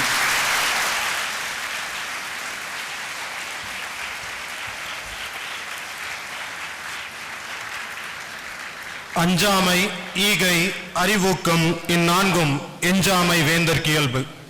அஞ்சாமை, ஈகை, அறிவுடைமை, ஊக்கமுடைமை இந்நான்கும் அரசனுக்கு உரிய பண்புகளாகும். ஆனால் இந்நான்கும் நமது விஐடி வேந்தரின் இயல்பாகவே நான் கருதுகிறேன். என்ன தவம் செய்தனை தங்களின் பேச்சை கேட்க, என்ன தவம் செய்தனை தாங்கள் வீற்றிருக்கும் மேடையில் அங்கம் வகிக்க. Thank you so much, sir. We had a great time and an inspiring speech from our honorable chief guest. One last time, give him a big round of applause. On behalf of everyone, I want to thank from my heart, and I can feel myself that I'm sharing, sir, for the first time ever. Thank you so much, sir. Now I request our honorable correspondent, sir, to give the vote of thanks. Sir, place to learn, a chance to grow. The motto of VIT University. Today, on behalf of Shiksha Schools, we are privileged and we are blessed to have our distinguished honorable chief guest, Dr. G. Vishwanathan, in our midst. On behalf of the entire family, let's give a standing ovation and a big round of applause for his presence, who has come all the way for us. Fellowship of 4 chief ministers, has been served as a member of parliament, has been a member of the Legislative Assembly, and today if you could have noticed his speech, he would have covered upon geography, statistics, accountancy, economics. He's truly a person who leads a world-class university, because the university resides within him. Born before the freedom, 8th December 1938, and the fire in which each of us would have had to get the freedom for our country, that ignition is still there in getting the freedom of education, the liberty of education to all his people, to the place where he belongs. As Nelson Mandela says, education is the most powerful weapon to destroy this world, and at the same time the same education is the most powerful weapon. As we are seeing here, it has transformed the landscape of Vellore, and today if you could go across Katpadi and you could see the place has been changed beautifully, and a lot of things have been happening around, and today Vellore is there on the center stage on this entire world. It is because of the Vellore Institute of Technology. We are truly inspired, and we would be following his footsteps, and one man can do such big change and success to this nation. I am sure as young students, you can do a lot more. So that is why he always goes, he cherishes. And every time when we meet him, we ask him for an appointment. He never asks us to wait. And whenever he wants to interact with the young minds, he always thinks that you all have a bigger chance to transpire this country. So that is why, take all these inspirations. Today you have been given a wonderful place to learn, a wonderful place to go forward. So you can do a lot more to change this country and take the country forward. So once again, on behalf of this management, parents, teachers, students, I take this opportunity to thank a heartfelt thanks and express my gratitude to Dr. G. Vishwanathan for coming over to our school and giving his wonderful lecture. We were actually to honor him, but sir has given a very informative and an inspiring speech. Thank you so much, sir. And on this occasion, I would also like to thank our chairman, sir, for arranging. I remember in the year 2019, if I'm not mistaken, for our annual Rhapsody, we had the chief guest as Dr. G. Vishwanathan, sir. But unfortunately, the nature didn't allow us to run the event. We had the rains coming in, and we needed to run for shelter. So that was the day when we decided, I think sir said, like, we need to build an auditorium. Whether the rain comes or not, we should be able to do the function. And that day he has given a word to GV sir that so we will construct an auditorium, and this auditorium is the word what we have promised for you, sir. Thank you so much for coming. And at the same time, I would also like to thank the dignitaries on the dais, Dr. Vijay Govindraj for humbly accepting our invitation to come over here, Dr. M.S. Tirunavakarsu Swami Hospital to be here, and Ms. Arunagiri of Amada Traders to be here. Thank you very much. I also extend my thanks to the people in and around of Palnikonda and my dear parents for coming here and gracing this occasion. Last but not the least, I would like to thank my team, principal, teachers and my dear students to be present here and make this a grand success. Thank you one and all. Thank you. என் பேர் தட்சிணாமூர்த்தி, இந்திய இராணுவத்திலிருந்து ஓய்வு பெற்ற ஆள். ஐயாவை பற்றி ஒரு வார்த்தை பேசணுன்னு தான் பர்மிஷன் கேட்டேன். ஐயாவுக்கு ஜிவிடி ஓனர் சொன்னார் 85 வயசுன்னு சொல்லிட்டு, அது பிரிண்ட் மிஸ்டேக்கான்னு தெரில, 58 85 சொல்லிட்டாருன்னு. அடுத்தது நாங்கள் ஆர்மியில் இருக்கும்போது கேட்பாங்க, நீங்கள் எந்த மாவட்டம், இந்திக்காரங்களை கேட்குவோம், எந்த ஸ்டேட்டு எந்த மாவட்டம்னு கேட்குவோம், நாங்கள் வேலூர்னு சொல்லுவோம். ஓ, அந்த விஐடி இருக்குது அது பக்கத்தில் இருக்கிறவங்களா அப்படின்னு சொல்லுவாங்க. அடுத்தது ஐயா பேசினார், நான் லாயர் படிச்சிருக்கிறேன் அப்படின்னு சொன்னார். லாயர் படித்தது நல்லதான், நமக்கு ஒரு ஜட்ஜு தான் கிடச்சிருப்பார். நமக்கு தமிழ்நாடுன்றதை விட இந்தியாவுக்கு ஒரு ஜட்ஜு தான் கிடச்சிருப்பார். பல லட்சக்கணக்கான என்ஜினியரை உருவாக்கி கொடுத்துருக்கிறாரு. எத்தனை குடும்பங்கள் அதனால் வாழ்ந்துட்டு இருக்கு. அடுத்தது வேலூருக்கு ஃபேமஸ் சொல்லலாம், வேலூருக்கு வெயிலும் ஜெயிலும் ஃபேமஸ்ஸு, வேலூருக்கு விஐடியும் ஃபேமஸ் தான். நாங்கள் ட்ரெயின்லேருந்து லீவ் வரும்போது வேலூர் வரணும்னா காட்பாடி இறங்கணும். யாரும் வேலூர் வந்துச்சான்னு கேட்கறது இல்லை, விஐடி வந்துச்சான்னு தான் எங்களை கேட்பாங்க. ஓ, விஐடி வந்தாச்சு இறங்கிக்கப்பா அப்படின்னு தான் சொல்லுவாங்க. அடுத்தது நாங்கள் மாதம் மாதம் கேண்டீன் போவோம். கேண்டீன் பக்கத்தில் சிஹெச்டி இருக்கா, இல்லை சிஹெச்டி பக்கத்தில் கேண்டீன் இருக்கான்னு கேட்பாங்க. இல்லை, விஐடி பக்கத்தில் தான் கேண்டீன் இருக்குன்னு நாங்கள் சொல்லுவோம். அடுத்ததாக ஐயா பட்டம் வாங்கியிருக்கிறாரு. வாழ்த்த வயதில்லை இந்த ஜென்மத்தில், ஏன்னா அடுத்த ஜென்மத்தில் நம்ம சீக்கிரம் பிறந்தா தான் ஐயாவை வாழ்த்த முடியும். அதனால் அவரை வணங்கிக்கிறேன். நன்றி, வணக்கம்.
Status